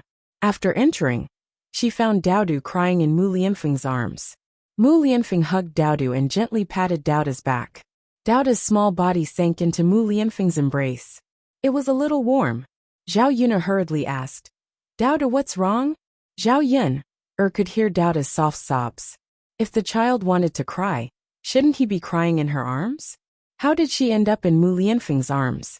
Daoda lifted his small and delicate face, which was still tear-stained. Looking at Daoda's aggrieved little face, Zhao Yun'er's heart ached. Mu Lianfeng explained, Yun'er, Daoda said that he wants a father. Zhao Yun'er was stunned. Mu Lianfeng began to explain again. Daoda said that others say that he is a wild child and has no father. If I become his father, no one will say that about him anymore. Zhao Yun'er was a little embarrassed. Master Mu, Daoda is young and doesn't know anything. He just said that casually, don't take it seriously. Chapter 241. Besides what? Besides, I think Daoda is very cute. I'm very happy to be Daoda's father. Mu Lianfeng said with a faint smile on his lips. Looking at the smile on Mu Lianfeng's face, which seemed to have a deeper meaning, Zhao Yun'er was a little embarrassed. What did this man mean? If he was willing to be Daoda's father, Did that mean that he was willing to marry her? Was this a confession to her? Zhao Yin'er shook her head. Maybe she had misunderstood and was narcissistic. Mu Lianfeng had so many women around him, and there were so many beauties. With so many beauties around him, and her looks were so ordinary, would Mu Lianfeng take a fancy to her? It wasn't that he wasn't confident, but sometimes it was better to be realistic. Otherwise, there would be a misunderstanding and a joke. Mu. Young Master Mu, are you joking? Zhao Yin'er said with a smile. Joking? Miss Yin'er, why would I joke? I really like Daodu, and I think Daodu is very good. Why don't I take Daodu as my godson? Mu Lianfeng was still smiling as he said to Zhao Yin'er. Mu. Young Master Mu, you want to take Daodu as your godson? Zhao Yin'er asked with uncertainty. What was Mu Lianfeng's status? He was the heir. If he took Daodu as his godson, Daodu's status would rise along with Mu Lianfeng. Seeing that Zhao Yin'er didn't say anything, Mu Lianfeng thought that Zhao Yin'er didn't agree. So he asked again. What's wrong, Miss Yin'er? Does Miss Yin'er think that it's inappropriate for Daodu to take me as his godson? No. Zhao Yin'er hurriedly waved her hand. Then, young Master Mu, it's not a small matter to take in a godson. Do you need to discuss it with your family? Will it affect you in the future if you take in Daodu? After all, you're not married yet. Naturally, no one else can interfere with my decision. As long as Miss Yin'er agrees, there's no need to worry about anything else. Zhao Yin'er had no reason to refuse after hearing Mu Lianfeng's words. If Daodu was willing, Mu Lianfeng was also willing. Was too. It's their family's family. That's right, they were at a disadvantage. Only his face is Goer's eyes. He was just waiting for Zhao Yin'er to nod. If Zhao Yin'er refused, Daodu would probably be sad again. Is. The corners of Mu Lianfeng's lips curled up slightly. That's good. Is there any ceremony needed for this? Zhao Yin'er asked.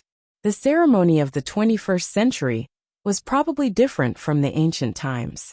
She didn't know what to do in this era. Miss Yin'er, I'll do the ceremony when I get back to the Shizi's residence. All right then. Seeing that Zhao Yin'er and Mu Lianfeng had reached an agreement, Daodu wiped away the tears on his face with his tender little hands. Father, Daodu's mother, and father were very sweet, and it softened people's hearts. For some reason, Zhao Yin'er still had a strange feeling. If Daodu called her father like this every day, wouldn't people think that Mu Lianfeng was her man if they heard it?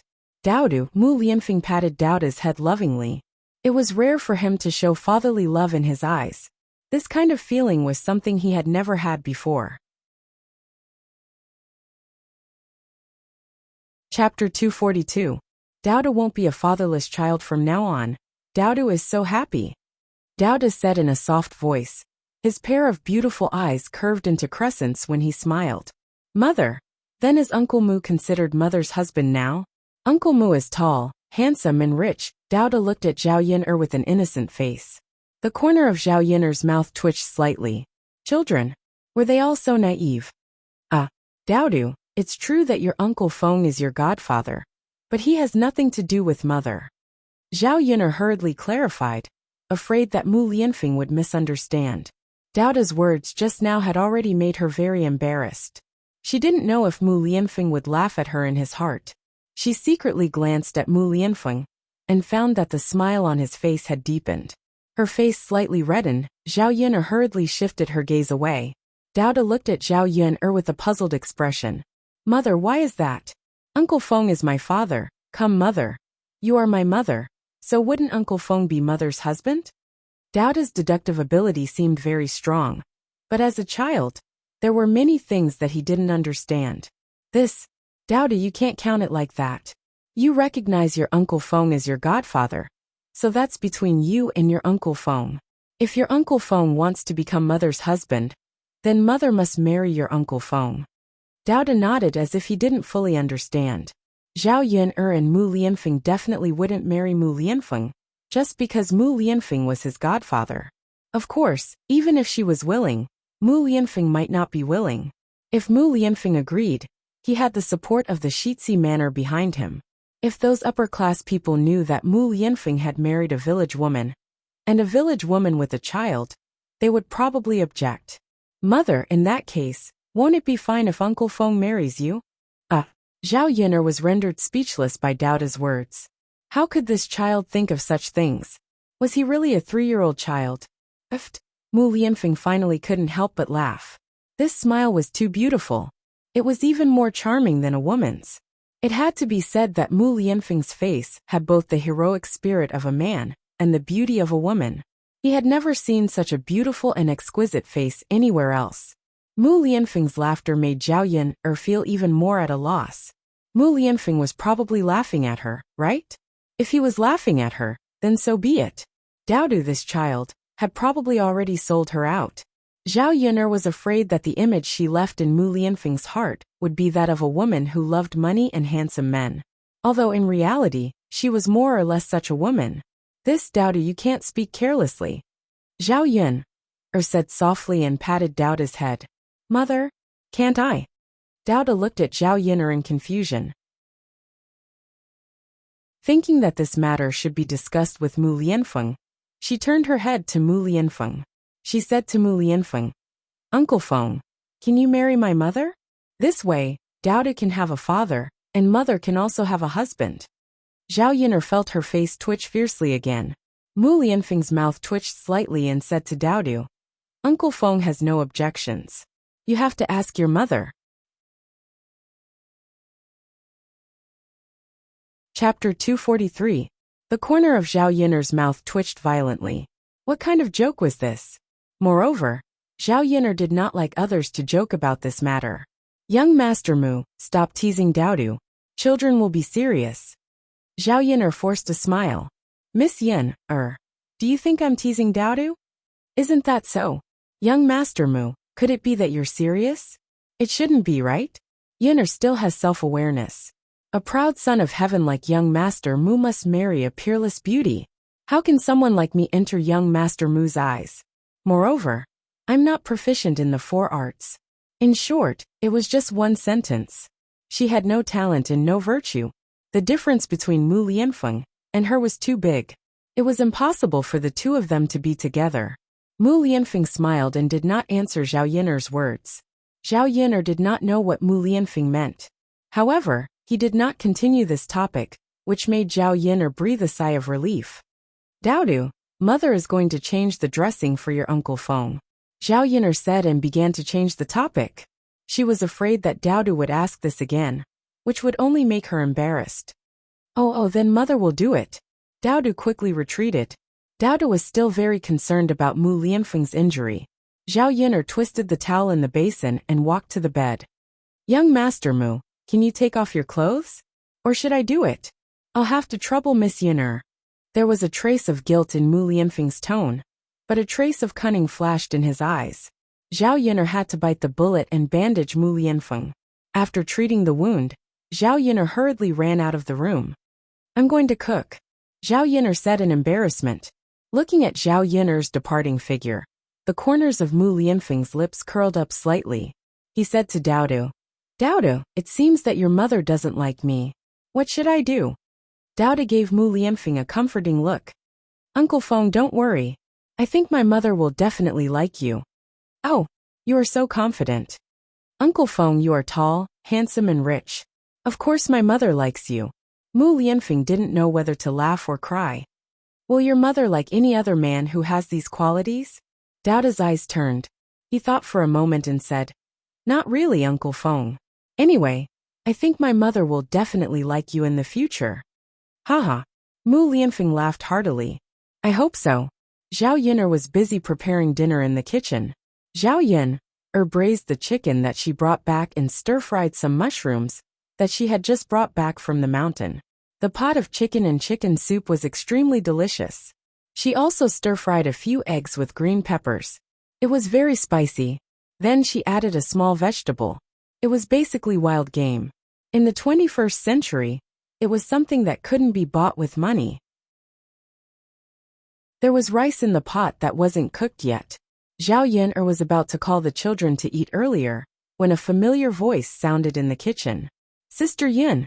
This voice was very sweet. Zhao Yin'er took a while to react. Was this Xiao Hong calling her? Frowning slightly, Zhao Yun'er still came out of the kitchen. Sure enough, it was Xiao Hong standing at the door. Chapter 244.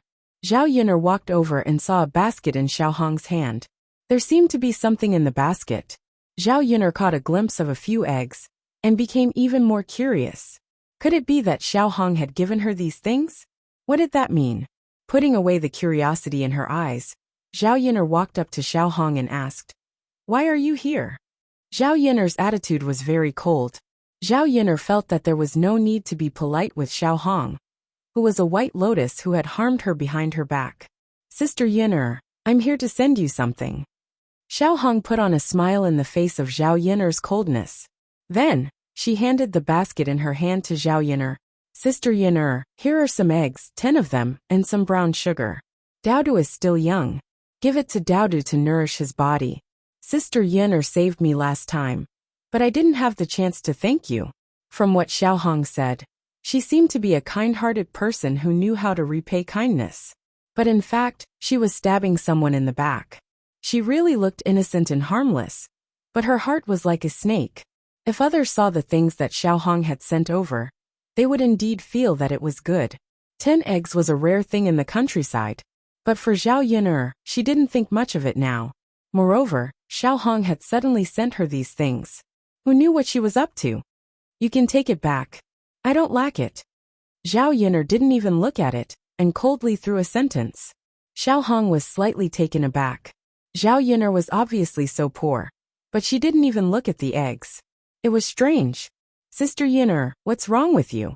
Do you think that the things I gave you are too shabby?" Xiao Hong pretended to be sad. Zhao Yun'er frowned in disgust. This woman was really good at pretending. "Don't you understand human language? Or are we two different species? I said I don't need it." "But..." Xiao Hong bit her lower lip, looking sad. "Xiao Hong, to be honest, there's no one else here. You don't have to pretend with me. You don't have to use your things to please me. I know what you've done." Zhao Yun'er sneered. She completely treated Xiao Hong as a clown, acting in front of her. Yet she had seen through this show once again. A complicated expression appeared in Xiao Hong's eyes, and the smile on her lips seemed a little stiff. However, she continued to smile at Zhao Yun'er. "Big Sister Yun'er, I don't know if you've heard some rumors or misunderstood me. I really didn't do anything to let you down." "Little Sister Xiao Hong, I didn't say that you did anything to let me down. Why are you in such a hurry to explain? Or should I say, you're just giving yourself away?" Xiao Hong hurriedly waved her hands. "Big Sister Yun'er, that's not it. I'm just afraid that you'll misunderstand. You know that the women in our village are like this. They like to say things that don't exist." "I know whether you did or not. I told you to stop pretending, so stop pretending. You must have something to say today, right? If you have something to say, just say it. Maybe I can agree." Zhao Yun'er sneered. Chapter 245. Xiao Hong's expression was a little ugly. She thought for a while and said, "Sigh, since Sister Yun'er says so, then I'll say it. I did come here today to ask Sister Yun'er for a favor."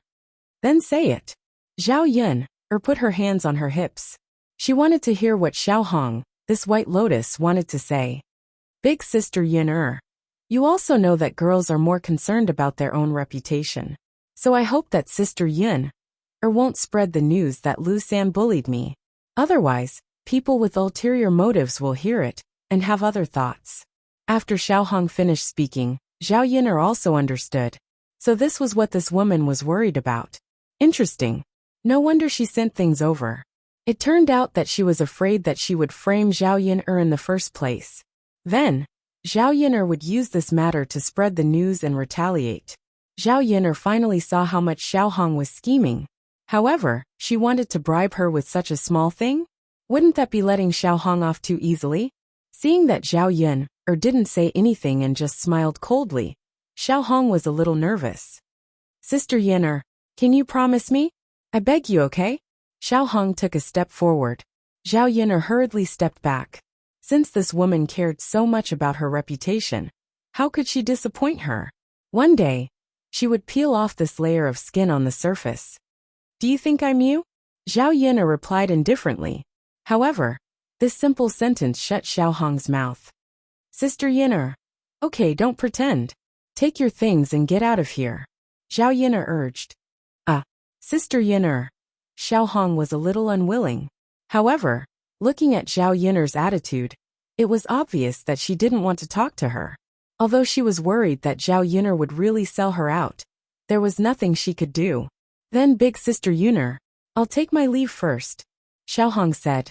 He glanced at Zhao Yun'er, then turned around and prepared to leave.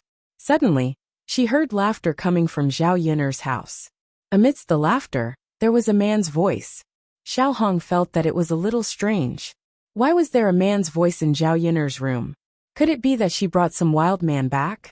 It would be great if that was the case. If she was really caught, her crime would be even worse than seducing someone. A woman bringing a man back was a crime that could be sunk into the lake.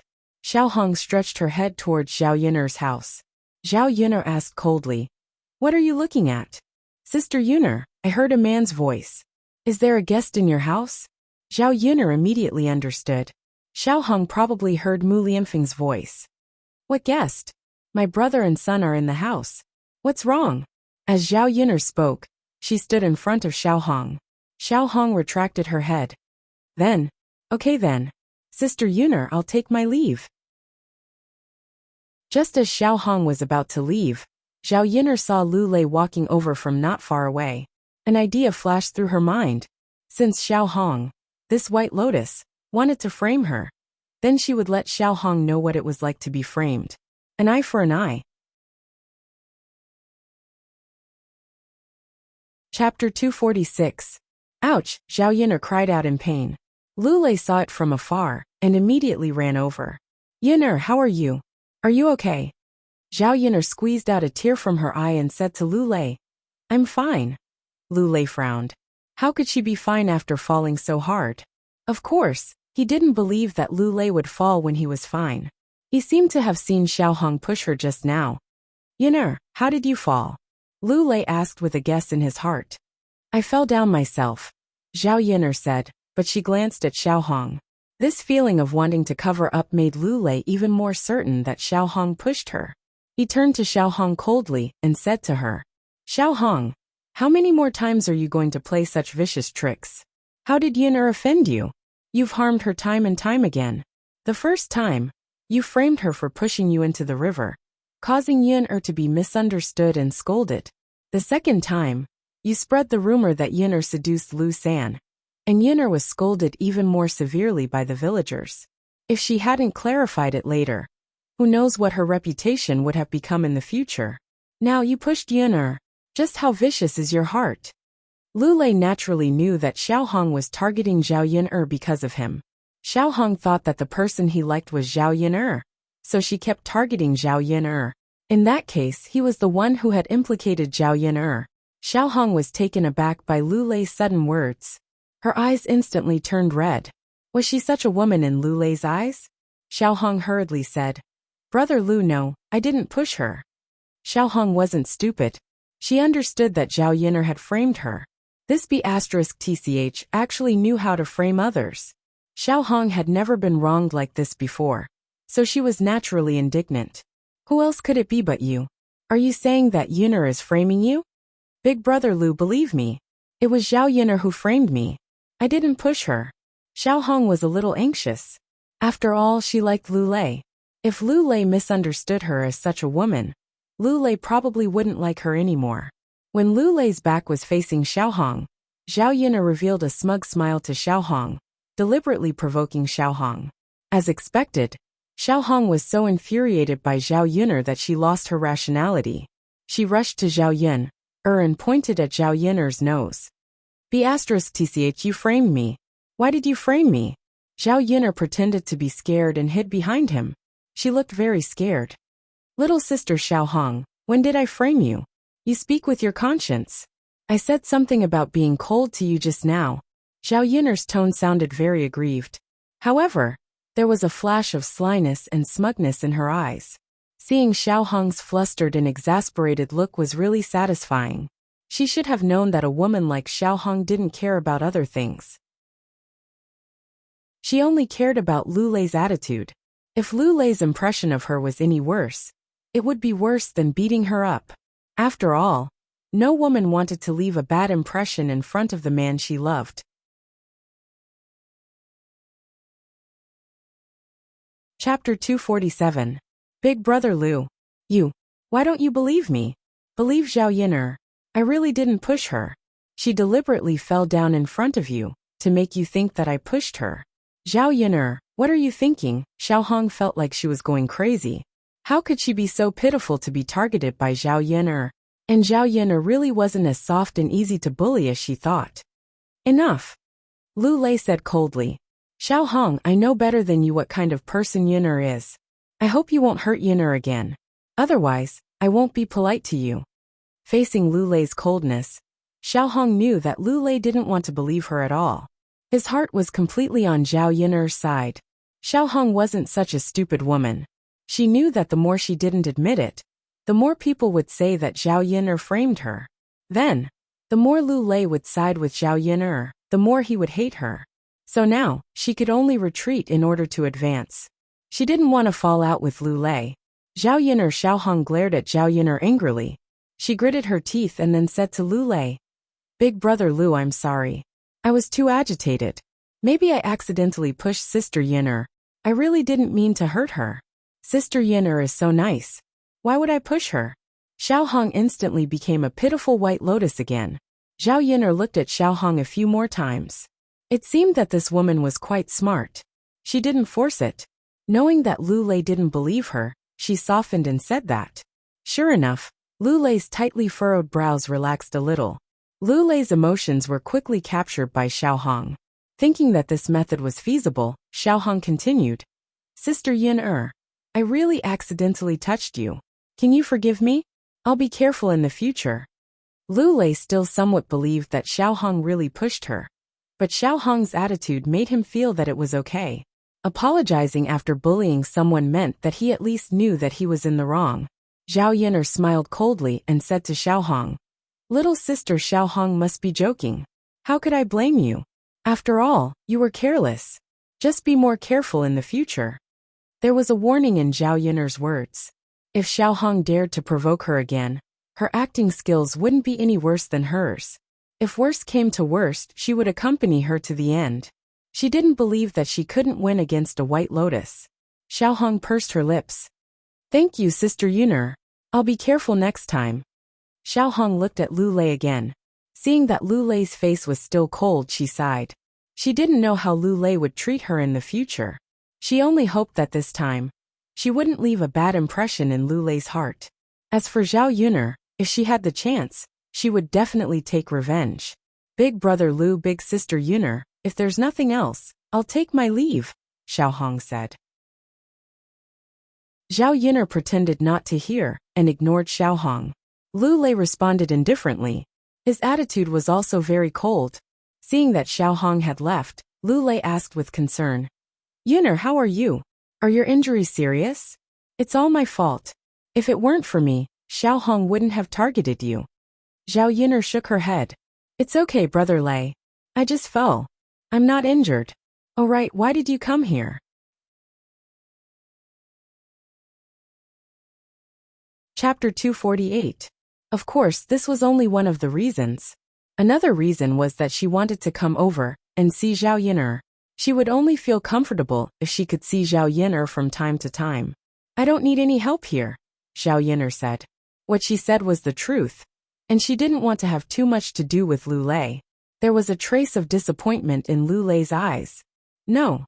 Brother Lu, aren't you busy these days? What's there to be busy about? There aren't many fields at home, so I finished them in a short while. I went to the mountains a few more times these days, but my luck wasn't very good. I didn't bring anything back. It's okay, Brother Lei. Take it slow. It will be fine. Yes. Lu Lei nodded heavily. Only when he saved enough money would he have more ability to stand in front of Zhao Yin'er. Now that he didn't have the ability, he couldn't say a lot of things and couldn't guarantee it. The smell of cooked rice floated in the house. Zhao Yin'er thought that it was time to eat, but she didn't want to keep Lu Lei. It was even more embarrassing to drive him away. She looked at Lu Lei awkwardly and said to him, "Brother Lei, we have to eat? Do you want to stay and eat?" Zhao Yun'er was just being polite. Lu Lei waved his hand. "No, I'll go back and heat up the dishes myself. Yun'er, you guys eat." She wanted to eat, so he couldn't continue to stay. He had to leave.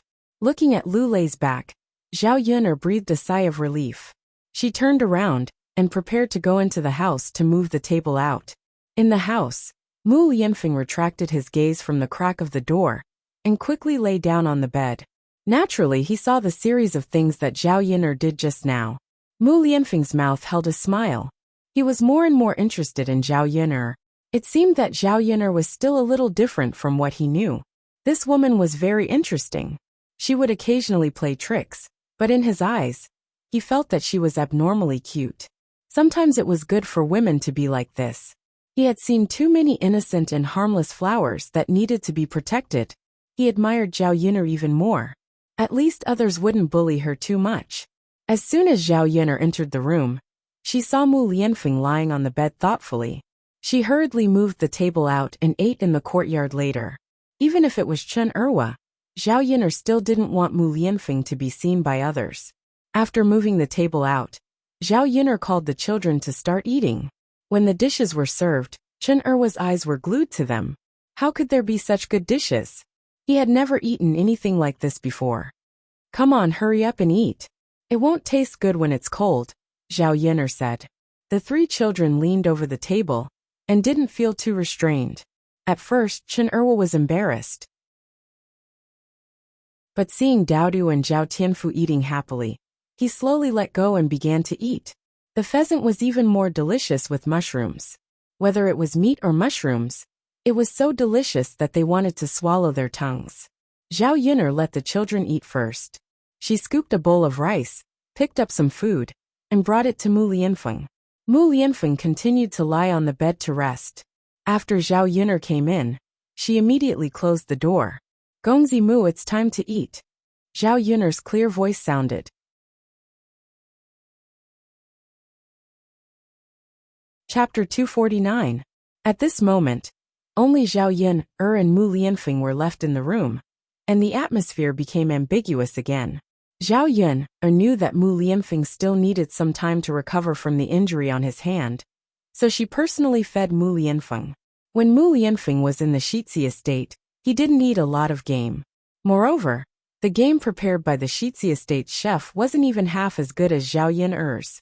This meal, Mu Lianfeng enjoyed it very much, and he only said that he was full after eating 2 big plates.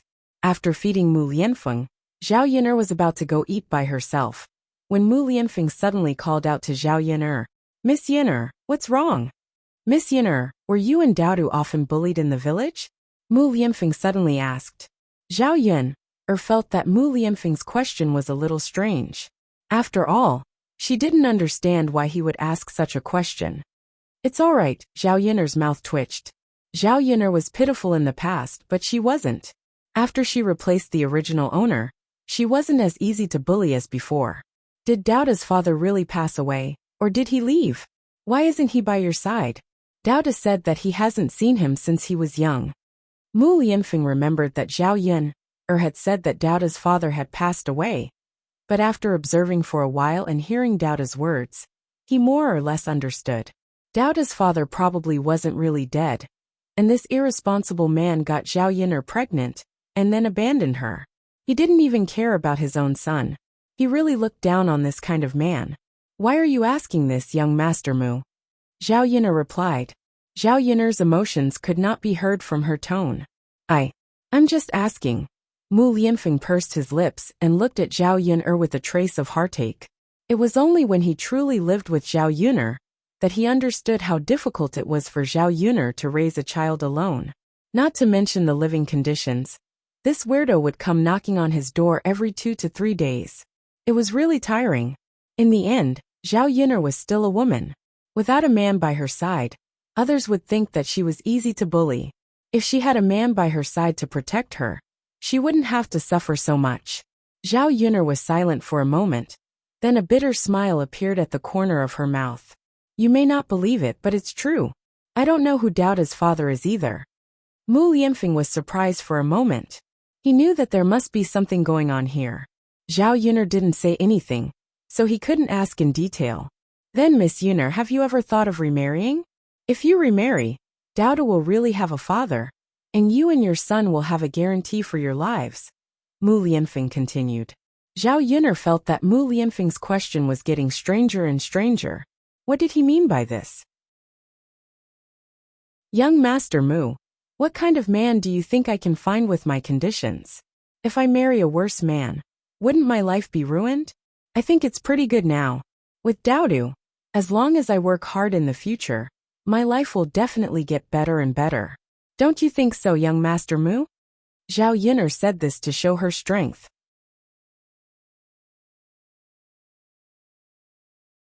Chapter 250.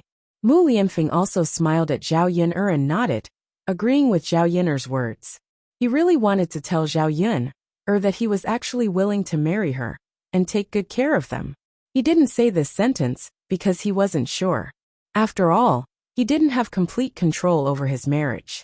If he agreed early and couldn't fulfill it in the end, he was afraid that Zhao Yuner would be disappointed. The next day, Zhao Yuner went to Yang City to deliver bullfrogs. This time, the quantity was even smaller. Yesterday, she brought Zhao Tianfu and Dowdu up the mountain, so the two children didn't catch many bullfrogs. It was probably less than 5 kilograms. She didn't know if Sun Zhongquan would say anything if she sent it. But today she sent less bullfrogs. Tomorrow, she should be able to send more over. Aunt Lu had already arranged for her son to go to a few nearby villages to give instructions. Today they would go to purchase them. In total, there should be a lot of bullfrogs.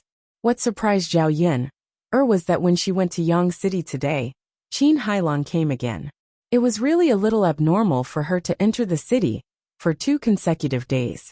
This time, Qin Hailan also carried a basket on her back. There seemed to be something in it. It was covered with a piece of cloth, so Zhao Yuner couldn't see anything. There was a sense of uneasiness in her heart. She felt that Qin Hailan came to Yang City for her. Zhao Yuner couldn't find any evidence, and it wasn't convenient for her to question. She stared at Qin Hailan's basket for a while. Qin Hailan glared at Zhao Yuner unhappily. What are you staring at my basket for? Qin Hailan's tone was tough, but a trace of guilt flashed in her eyes. Can't I look around? Did he steal it from you or rob it from you? Zhao Yuner also replied unhappily. Zhao Yuner, don't be stubborn.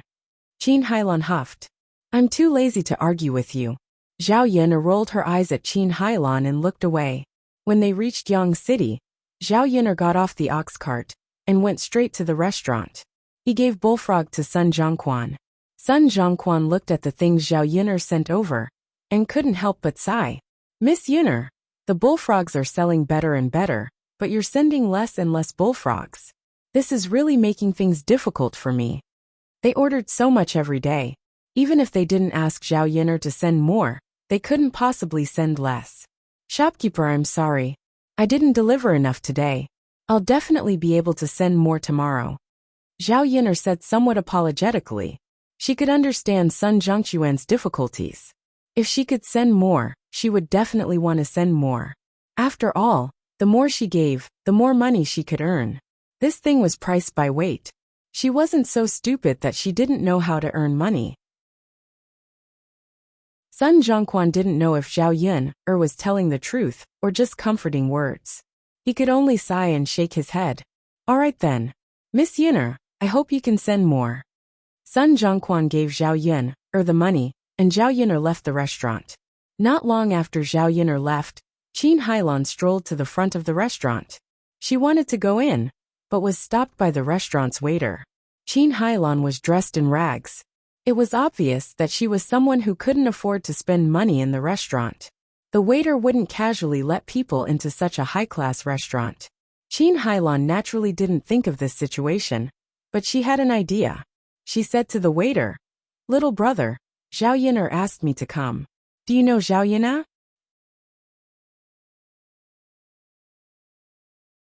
Chapter 251.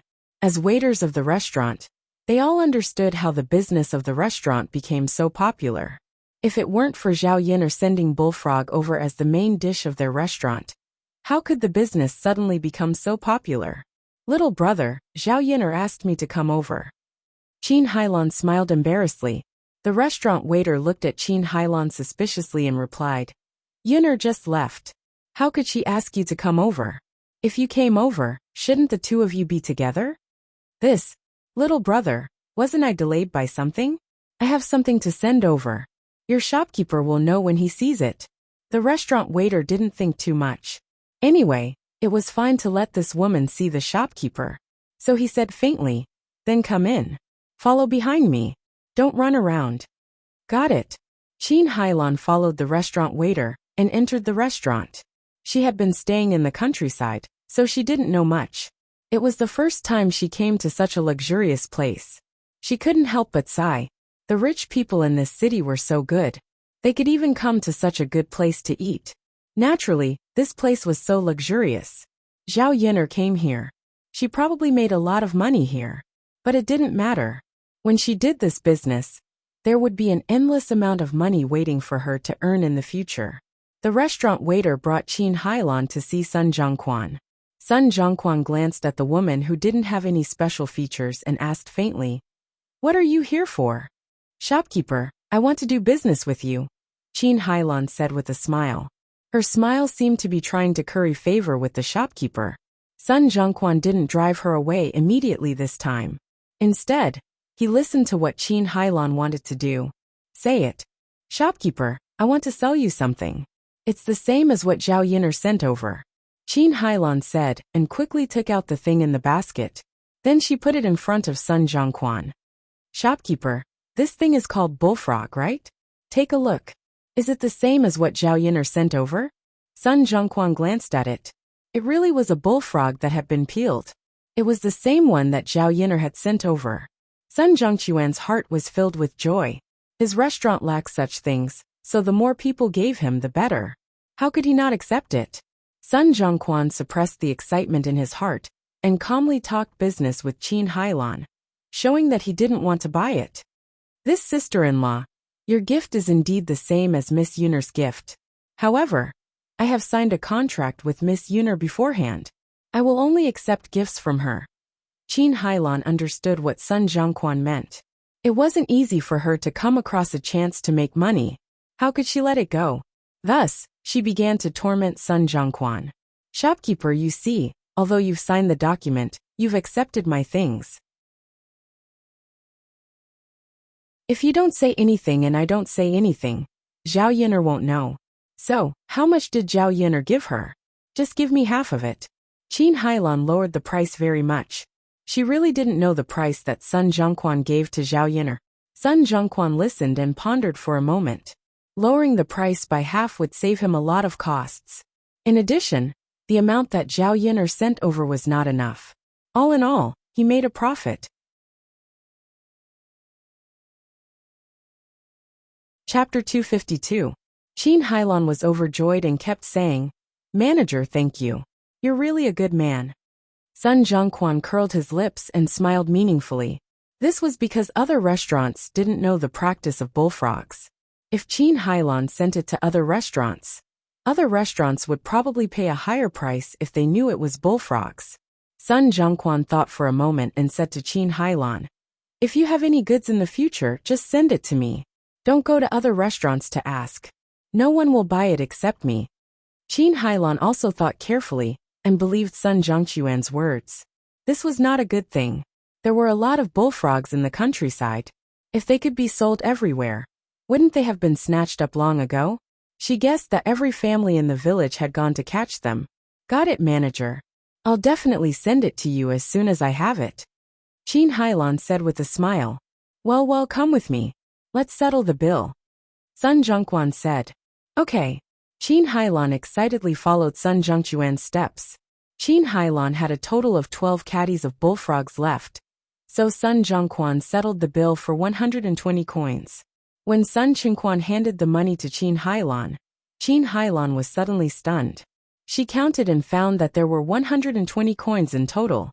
That was to say the price of bullfrogs was still 20 coins per caddy. She had discounted half of the price, so there were 10 coins. She didn't expect that this thing, which no one in the countryside wanted, would be so expensive. It was unbelievable. It seemed that during this period, Zhao Yun'er, that little bitch, had made a lot of money by selling bullfrogs. Fortunately, she was smart enough to dig out what Zhao Yun'er had done from little Sheba of her family. Although the price given to her by the restaurant was not as high as the price given to Zhao Yun'er, she could still make a lot of money. She would catch more bullfrogs later. With a few hundred coins in her account every day, she could make several taels of silver in a few months. How could there be such a way to earn money in the countryside? Working hard in the fields all year round. In the end, the harvest would probably not even amount to a few taels of silver. Qin Hailan happily accepted the money Sun Zhongquan handed over. She stuffed it into her pocket and left the restaurant. After getting so much money at once, Qin Hailan didn't want to treat herself unfairly. She hurried to the market and bought more things. Zhao Yun'er came out of the restaurant and went to the shops on the street.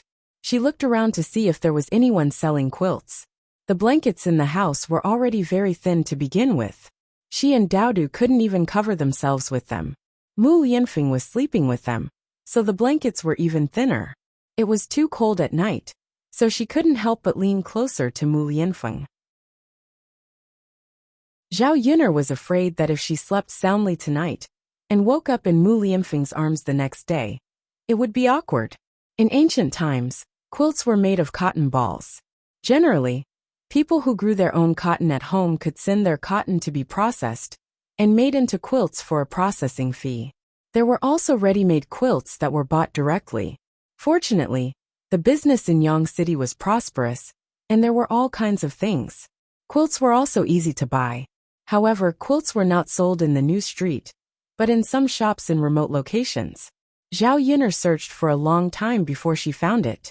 After entering the shop, she found that the business was very quiet and few people came.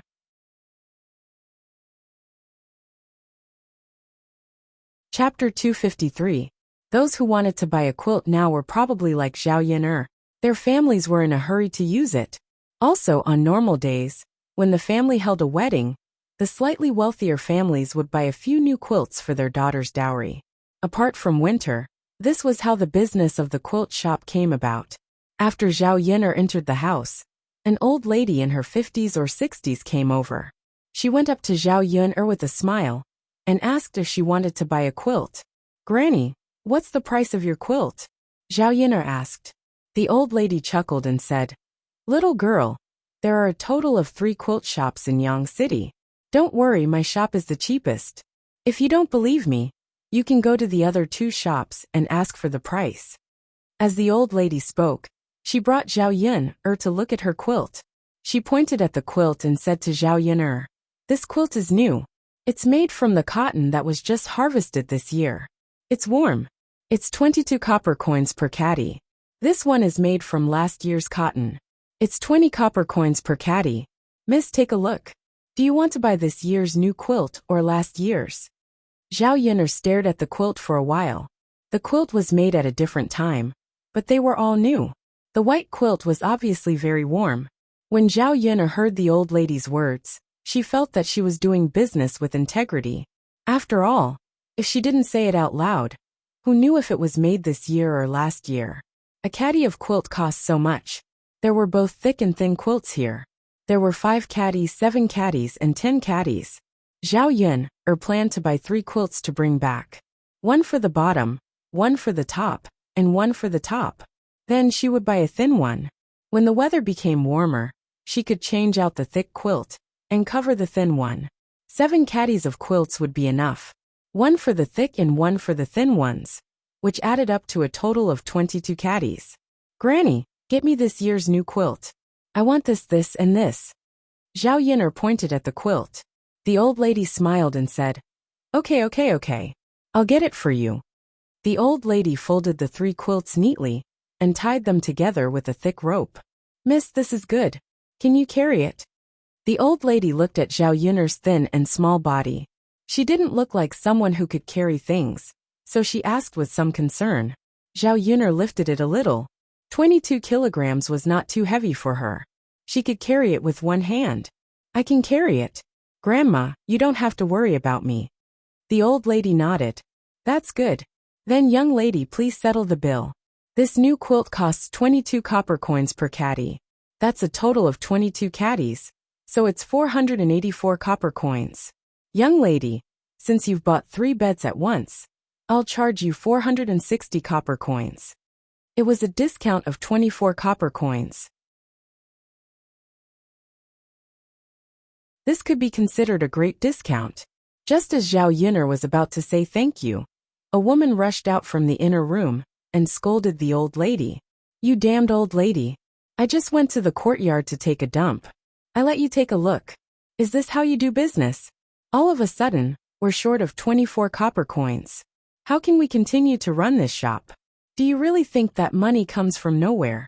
The woman scolded a bunch of unpleasant words. The old lady stood in the corner and didn't dare to speak. She was trembling with fear.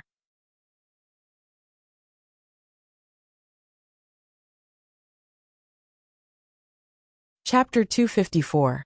The woman's face was sallow and full of pockmarks. She looked disgusting. Plus, when she scolded her, her saliva flew everywhere. Zhao Yun'er had only seen such a person in novels. She didn't expect such a person to exist in real life. Zhao Yun'er looked at the old lady sympathetically. Everyone had to be filial. It was a little sad to meet an unfilial wife. Looking at the old lady's reaction, she was probably used to being bullied by this woman. After the woman scolded her, she heaved a sigh of relief. Fortunately, the old lady didn't talk back. Otherwise, she would definitely scold her again. Zhao Yun'er stopped looking at her sympathetically and said to the woman indifferently, "Are you still selling this quilt or not?" The woman glanced at Zhao Yun'er and said, "I'm selling it, but it's still 484 copper coins. I can't give you such a huge discount." It was obvious that this woman was greedy, since the old lady was willing to give her a discount of 24 copper coins. That was on the basis that she could make money. Seeing that Zhao Yun'er didn't say anything, the woman said again, "In Yang City, there's no one selling it cheaper than us. If you don't want to buy it, forget it." The woman's arrogant attitude made Zhao Yun'er a little unhappy. What kind of person was this? How could business be like this? No wonder this shop's quilt was cheap, but not many people came. There must be a reason. The old lady couldn't help but say, "Kaifeng, the price we agreed on is changed just like that. That's not very good, is it? We have to be honest when doing business. Why don't we waive the 24 copper coins for this lady?" "You old hag, you still have the cheek to say that. You said the money, not me. When did I agree to waive the 24 copper coins? You blindly raised the price without my consent. When the family runs out of money, go out and earn it." The woman called Kaifeng by the old lady started scolding again. The old lady didn't say anything, but she looked at Zhao Yun'er apologetically. After all, he felt sorry for Zhao Yun'er for not honoring the agreed price. However, it was only 24 copper coins. Zhao Yun'er really didn't care about that much. If the old lady was scolded for such a small amount of money, Zhao Yun'er would feel bad in her heart. Thus he said to Kaifeng, "That's enough. I didn't say that I wouldn't give it to you." As Zhao Yun'er spoke, she took out 16 copper coins from the string of money and threw the rest to Kaifeng. Kaifeng counted carefully and said to Zhao Yun'er, "The money is right. You can take the things." Zhao Yun'er carried the quilt over her shoulder. Before she left, she snorted at Kaifeng and said, "Auntie, this is the first time I've seen you do business like this. No wonder you sell things at a low price, and your business is not good. Ordinary people are not willing to come here. Also, being filial to your elders is something that even children understand. You're so old, yet you don't do it. How interesting. However, it doesn't matter. I'm sure you have a son. Now that you treat me like this, your son and daughter-in-law will definitely learn from you in the future. When that time comes, you'll end up in the same miserable state. Sigh, I say, little girl, you're quite a busybody, aren't you? Don't you know how to talk?" Kaifeng said as she rolled up her sleeves, wanting to teach Zhao Yun'er a lesson. The old lady pulled Kaifeng back immediately. "Kaifeng, don't be impulsive."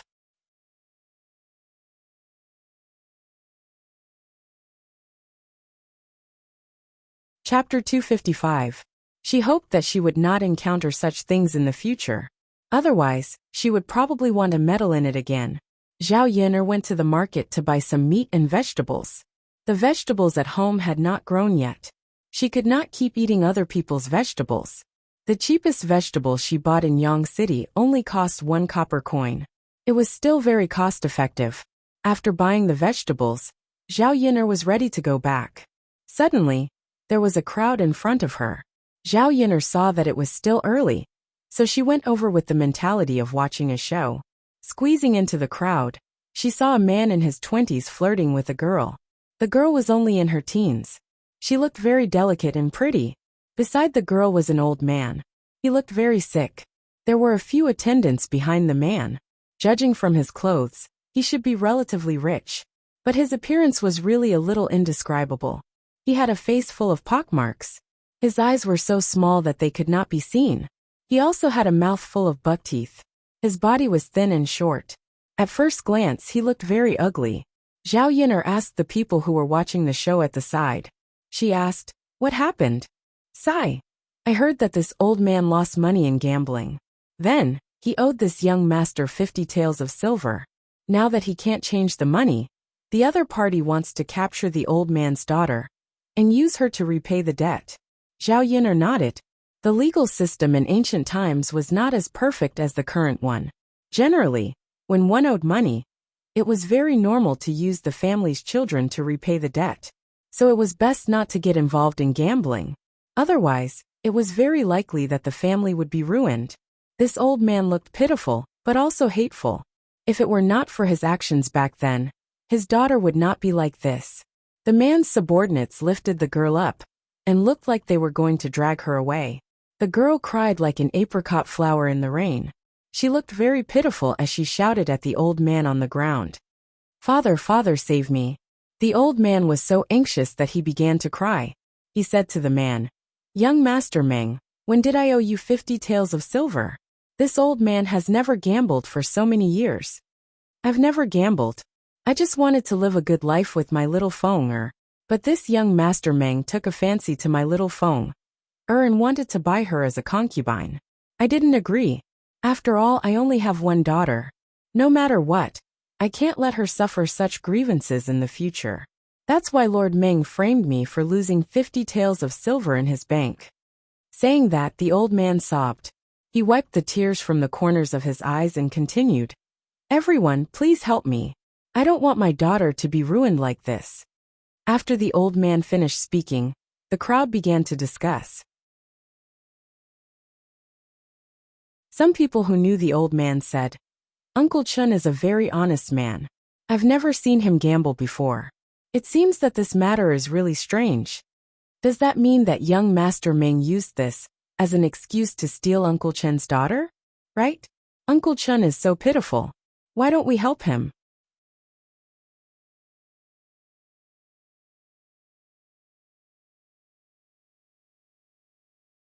Chapter 256. That's true.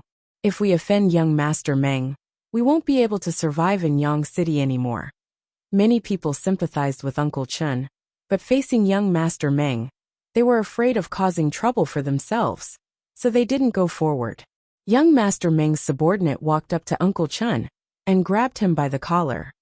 "You old bastard, what nonsense are you talking about?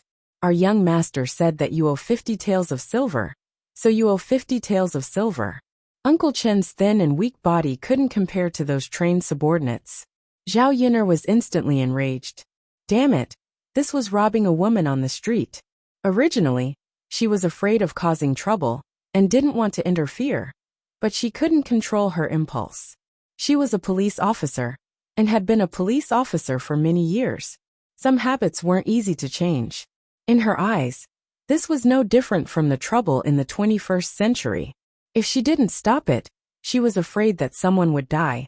Zhao Yin'er stood up and grabbed Meng Gongzi's subordinate's hand. With a backhand pull, she threw him away. She threw him away and saved Uncle Chen. Zhao Yin'er pulled Chenbo down. With her skills, she thought about it. Meng Gongzi's men didn't seem to be easy to deal with. If several people beat her, she estimated that she wouldn't be able to hold on. Young Master Ming's attention was attracted by the person who suddenly appeared. He saw Zhao Yun'er's skills just now. It was rare for a woman to be so powerful. Moreover, her movements were exceptionally cool. When he looked at Zhao Yun'er's face, she was also a delicate and pretty girl. She looked even prettier than Uncle Chen's daughter. Young Master Ming touched his chin and was instantly interested in Zhao Yun'er. Originally, a few subordinates wanted to go forward and grab Zhao Yun'er, but they were stopped by young Master Ming. Don't do anything. Stand there obediently. This young master hasn't said anything yet.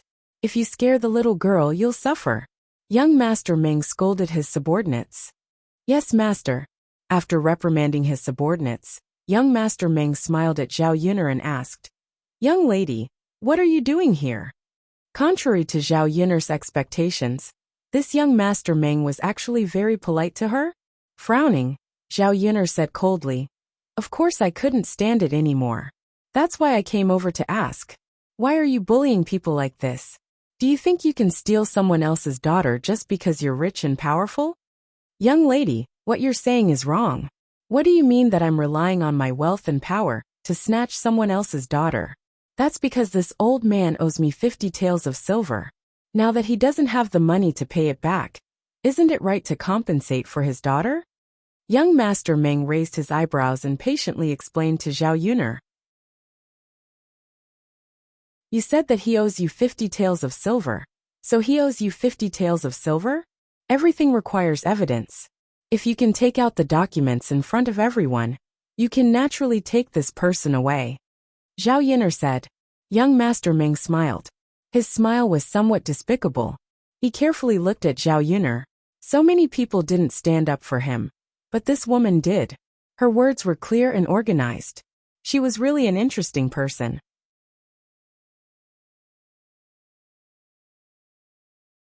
Chapter 257. Go back with him to take a look? Zhao Yun'er was not stupid. How could she be willing to do that? If she really went, who knew what kind of danger would be waiting for her? Why aren't you saying anything? Are you unwilling? I've shown you the evidence, but you don't even want to look at it. What else can I say? Young Master Ming, you have money and power. You can make a dead person alive. What else can I say? However, please be magnanimous and let go of the innocent girl. You're so rich. What kind of girl can't you buy with money? You don't have to hold on to her and not let her go, right? Zhao Yun'er could only persuade from another angle. She knew in her heart that if he really needed evidence, this young Master Ming could also forge one. Young Master Ming was originally interested in Uncle Chen's daughter. Now that he saw Uncle Chen's daughter crying, his interest immediately disappeared. There were many such women in his family. If he took them back, he would probably be annoyed in the end. On the contrary, Zhao Yun'er was very interesting. If he married her as a concubine, it should be something special. Young Master Ming smiled and said to Zhao Yun'er, Since you said so, then we'll do as you say. As young Master Ming spoke, he called his subordinates to release Feng, who was trapped. Zhao Yun'er was slightly surprised for a moment. She felt strange in her heart. This man was so easy to talk to. A sense of conspiracy emerged in Zhao Yun'er's heart. Feng jumped in front of Uncle Chen and began to cry in Uncle Chen's arms. Father, Feng, don't be afraid. Father is here. Uncle Chen patted Feng's back. Young Master Ming came in front of Zhao Yun'er and said with a smile, Young Master, are you satisfied with this? Zhao Yun'er looked at young Master Ming suspiciously and said faintly, You won't go back and continue to make trouble for them, right? Young Master, this young master will definitely not go back on his words. If I let her go, I'll let her go. How will I have the time to go again in the future? Zhao Yun'er looked at young Master Ming's expression and felt that he wasn't lying. However, what Zhao Yun'er could not understand was why things had changed so quickly. She had come all the way here to snatch him away, and all she did was say a few words, and he was going to let him go. Thank you, young Master Meng. Uncle Chen took Feng's hand and thanked young Master Meng. Now that he had said that he would let them go, it would be too late if they didn't leave now. Thinking about it, they couldn't stay in Sun City any longer. This time they would pack up and leave. Even if young Master Meng wanted to snatch her away, he wouldn't be able to find them. After the father and daughter left, Zhao Yin'er breathed a sigh of relief. Now, she was sure that there was no problem. Zhao Yin'er also intended to leave, but was stopped by young Master Meng. Zhao Yin'er frowned warily and asked, "What do you want?" "Little girl, I've done as you said and let him go. Can't we have a little chat?" Zhao Yun'er retorted in annoyance. "Talk about what? What do we have to talk about?" Zhao Yun'er's cold and slightly arrogant personality made young Master Meng like her even more. His desire to conquer Zhao Yun'er also grew stronger. Naturally, young Master Meng knew that he couldn't force a woman like Zhao Yun'er. She was very stubborn. If he forced her, he was afraid that Zhao Yun'er might even commit suicide. If she died, there wouldn't be any meaning.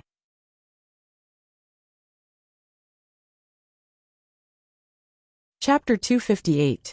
Zhao Yin, snorted coldly in her heart. He was not a bad person.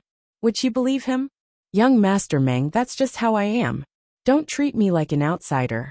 If there's nothing else, I'll take my leave. Zhao Yin'er turned around. Young Master Meng knew that Zhao Yin'er was most likely going to ignore him, and he could not stop her. If he wanted to conquer this woman, he would have to take his time. Anyway, he had plenty of time. "Miss, before you leave, can you tell me your name? We're not familiar with each other, so it's not convenient for me to tell you," Zhao Yin'er said arrogantly and turned around. She only heaved a sigh of relief when she was far away. Fortunately, young Master Meng did not follow her. When she returned to the village, it was close to noon. Zhao Yin'er realized that Liang Jinxiao had come over. Her heart could not help but tighten. Did Liang Jinxiao enter her house? If he entered the house, wouldn't he see Mu Lianfeng in her house?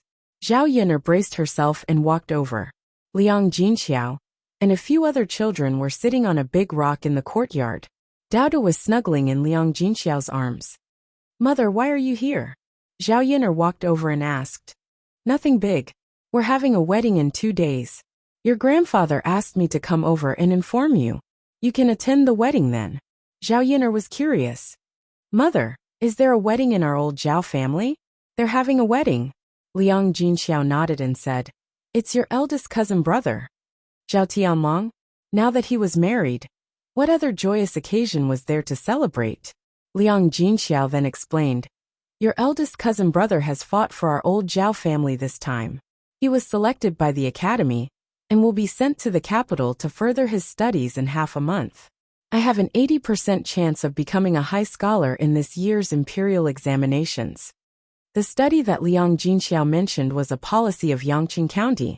In order to nurture talents, Yangqing County would hold an advanced study every year.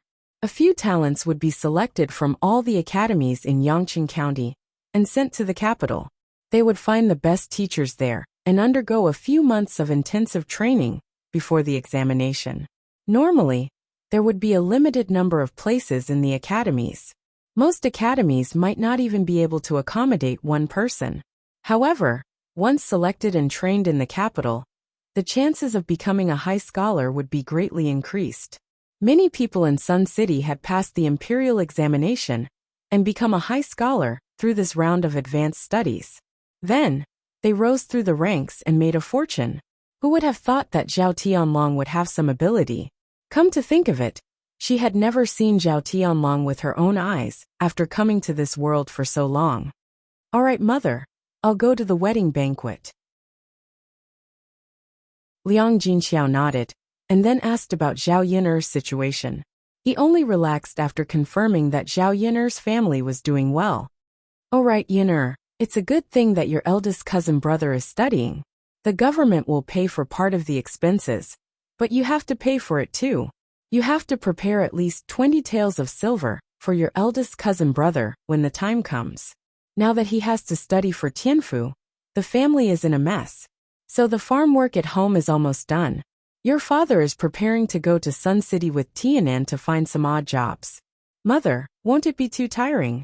How old was Zhao Tianan? He was still a child. How could he do so much work? "It's okay. If he stays at home, the chores at home will be too tiring. Why don't he go to Sun City to work? He can even keep the other families in check."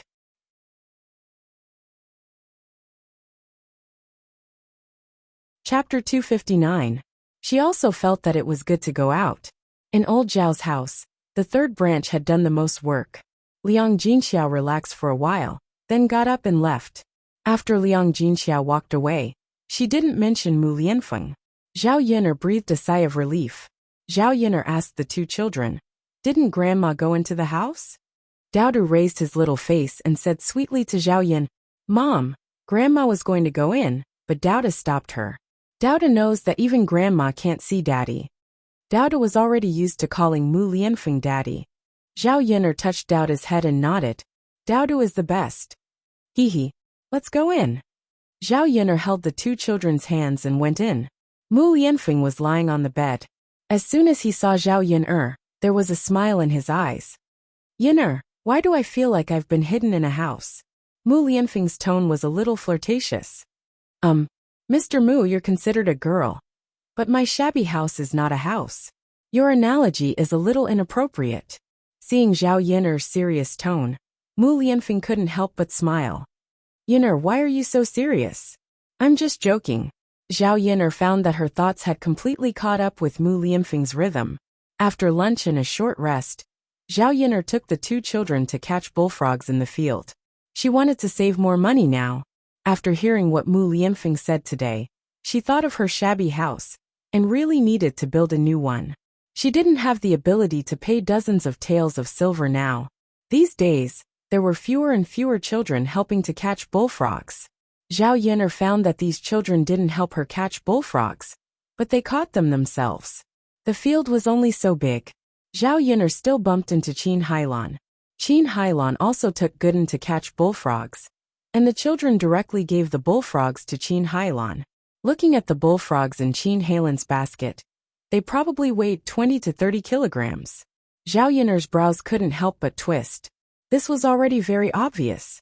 It was most likely that Qin Hailan got the information about her catching bullfrog from Gooden's mouth. But if Qin Hailan got her hands on the bullfrog, where did she sell it to?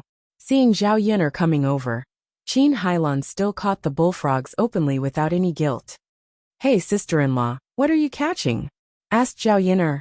Qin Hailan glanced at Zhao Yin'er and snorted. "Don't you know what I'm catching? Why do you ask when you already know the answer?" Zhao Yin'er curved her lips. "I just don't know how you know how to catch them. Did you learn from me?" Zhao Yin'er's words made Qin Hailan a little flustered and exasperated. "Learn from you? Why can't I catch bullfrogs when you catch them? Do they belong to your family?" "No, but you know clearly what you've done wrong. Don't think of the same way when you see others making money. It won't be good if something bad happens." "Zhao Yin'er, are you threatening me?"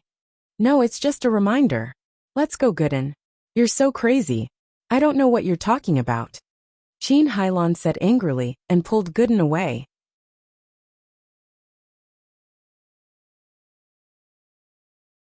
Chapter 260. In the end, Zhao Yin'er wouldn't blame a child. Gooden was probably scared by Qin Hailan, which was why he said it out loud. Zhao Yin'er was currently curious about who Qin Hailan sold the bullfrogs to. Sun Zhongquan's restaurant relied on the bullfrogs to make the restaurant's business flourish. Other restaurants were envious and might imitate him. Therefore, it wasn't impossible for Qin Hailan to sell these bullfrogs to other restaurants. Zhao Yin'er sighed. Forget it. When the boat reached the bridge head, everything would be fine. It was useless for her to worry about this and that now. In the afternoon, Auntie Lu sent the bullfrogs over. The first time, there weren't many of them. Many people probably weren't sure if they would be paid for catching these things. There were a total of 60 caddies. To Zhao Yin'er, this was already not bad. 60 caddies. If the two families split them equally, it would be 600 copper coins. Zhao Yin'er had been busy until the evening. Only then did she finish peeling these bullfrogs. Among the 60 caddy bullfrogs that were sent over, there were also a few toads that were thrown out by Zhao Yin'er. It wasn't that toads couldn't be eaten. The skin of this thing was poisonous. If it wasn't handled properly, it was very likely that it would leave behind toxins. Eating it into the stomach might lead to poisoning. Zhao Yin'er was too lazy to take that risk. She didn't care about earning a little more money. After dinner, it was already late at night. It was probably 7 or 8 o'clock. In the 21st century, it might not be considered late. In ancient times it was rare to eat so late. Zhao Tianfu saw that it was late, so he went back early. He would eat at old Zhao's house tonight. At night, after lighting a lamp, Zhao Yun'er placed the dishes on the table and ate with Daodu and Mu Lianfeng. Mu Lianfeng's heart ached when he saw how tired Zhao Yun'er was. He asked, "Miss Yun'er, my injuries will probably heal in about 10 days. When that time comes, are you willing to live with me in Yang City with Daodu?" It was not that they had to live in the Shitsi estate. Since he had money, he could buy a courtyard for Zhao Yun'er and arrange for some servants to live there. This would allow the mother and son to live comfortably. "Sun City? Live with you?" Zhao Yun'er asked with uncertainty. No. You and I will arrange accommodation for Miss Yun'er and you.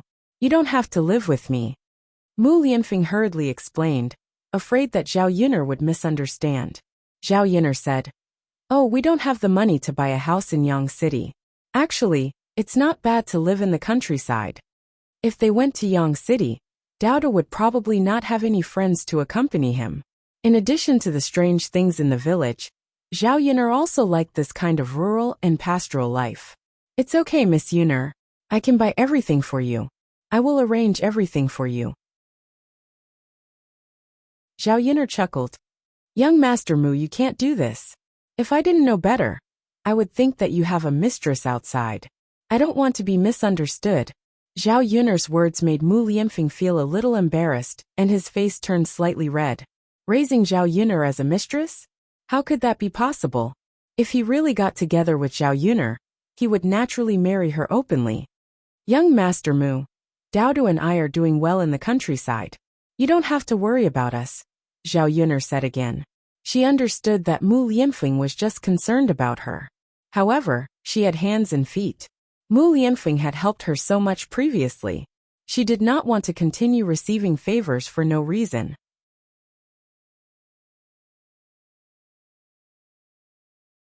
Chapter 261. Early the next morning, Zhao Yun'er carried a basket full of bullfrogs to Yang City, including the ones she caught herself. It was a total of 70 caddies. Zhao Yun'er discussed it with Auntie Lu. She wouldn't get a share of the money from selling the bullfrogs this time. She still had 600 copper coins.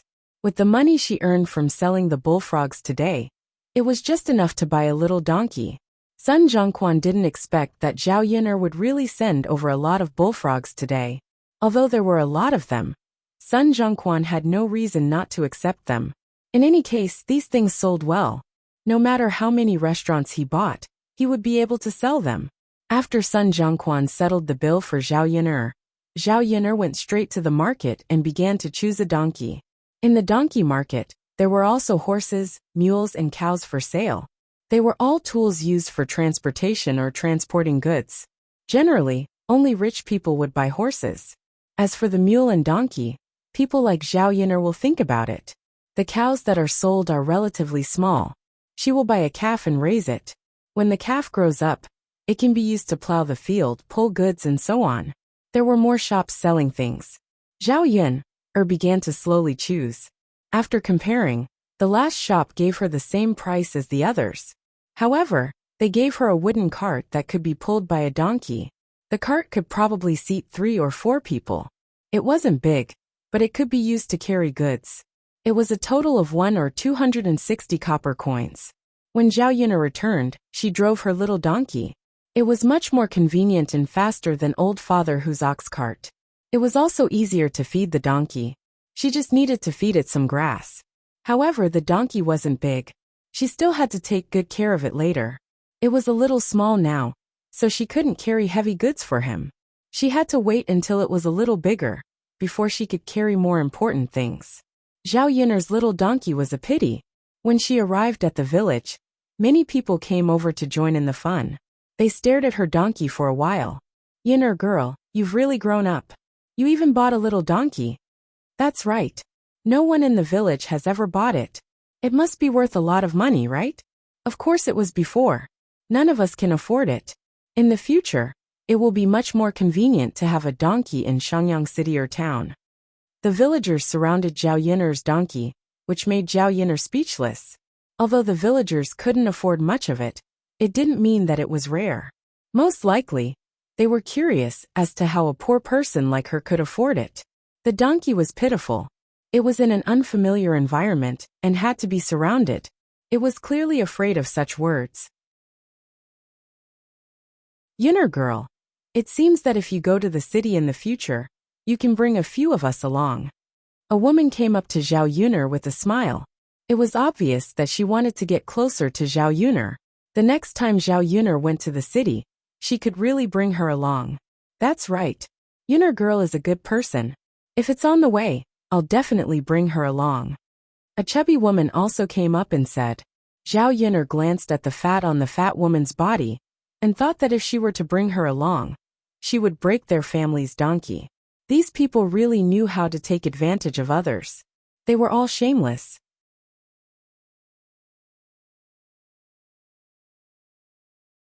Chapter 262.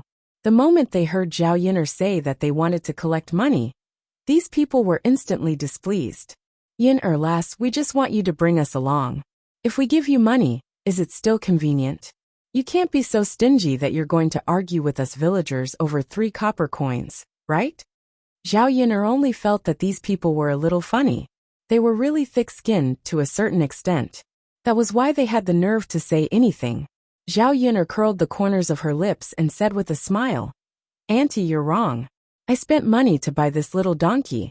How can it be free to carry people? Just like when you go to Yang City, can old man whose ox cart give you a free ride? These women could not refute Zhao Yunner's words. It was not that easy to take advantage of others for free. Thus, one by one, they snorted softly. Stingy. Isn't it just a little donkey? Who wants it? That's right. Who wants it? Zhao Yunner laughed coldly in her heart. It was best if they didn't want it. She treasured her little donkey. After driving the little donkey home, Daodu and Zhao Tianfu ran over excitedly and stared at the little donkey. Mother, what is this? This is a donkey, Zhao Yunner explained. Mother, Daodu has never seen one before. Daodu's eyes were filled with curiosity. It was obvious that he was very happy. Zhao Yunner carried the 2 children onto the cart and let the little donkey wander around the house a few times. The 2 children were even happier. Children were like this. They were always full of curiosity when it came to new things. When Zhao Yunner stopped, the 2 children still reluctantly got off the wooden cart. With a donkey, it would be much more convenient. If there was a chance in the future, she would take the 2 children out to take a look and let them know what Yang City was like. Mother, can Daodu touch it? Sure, but be careful, it might kick you. Oh Daodu, be careful. Daodu touched the donkey's nose with his little hand. The donkey brayed twice and raised its head. Clearly, it didn't want Daodu to touch it. The donkey wasn't familiar with her family yet, so it was normal for it to resist.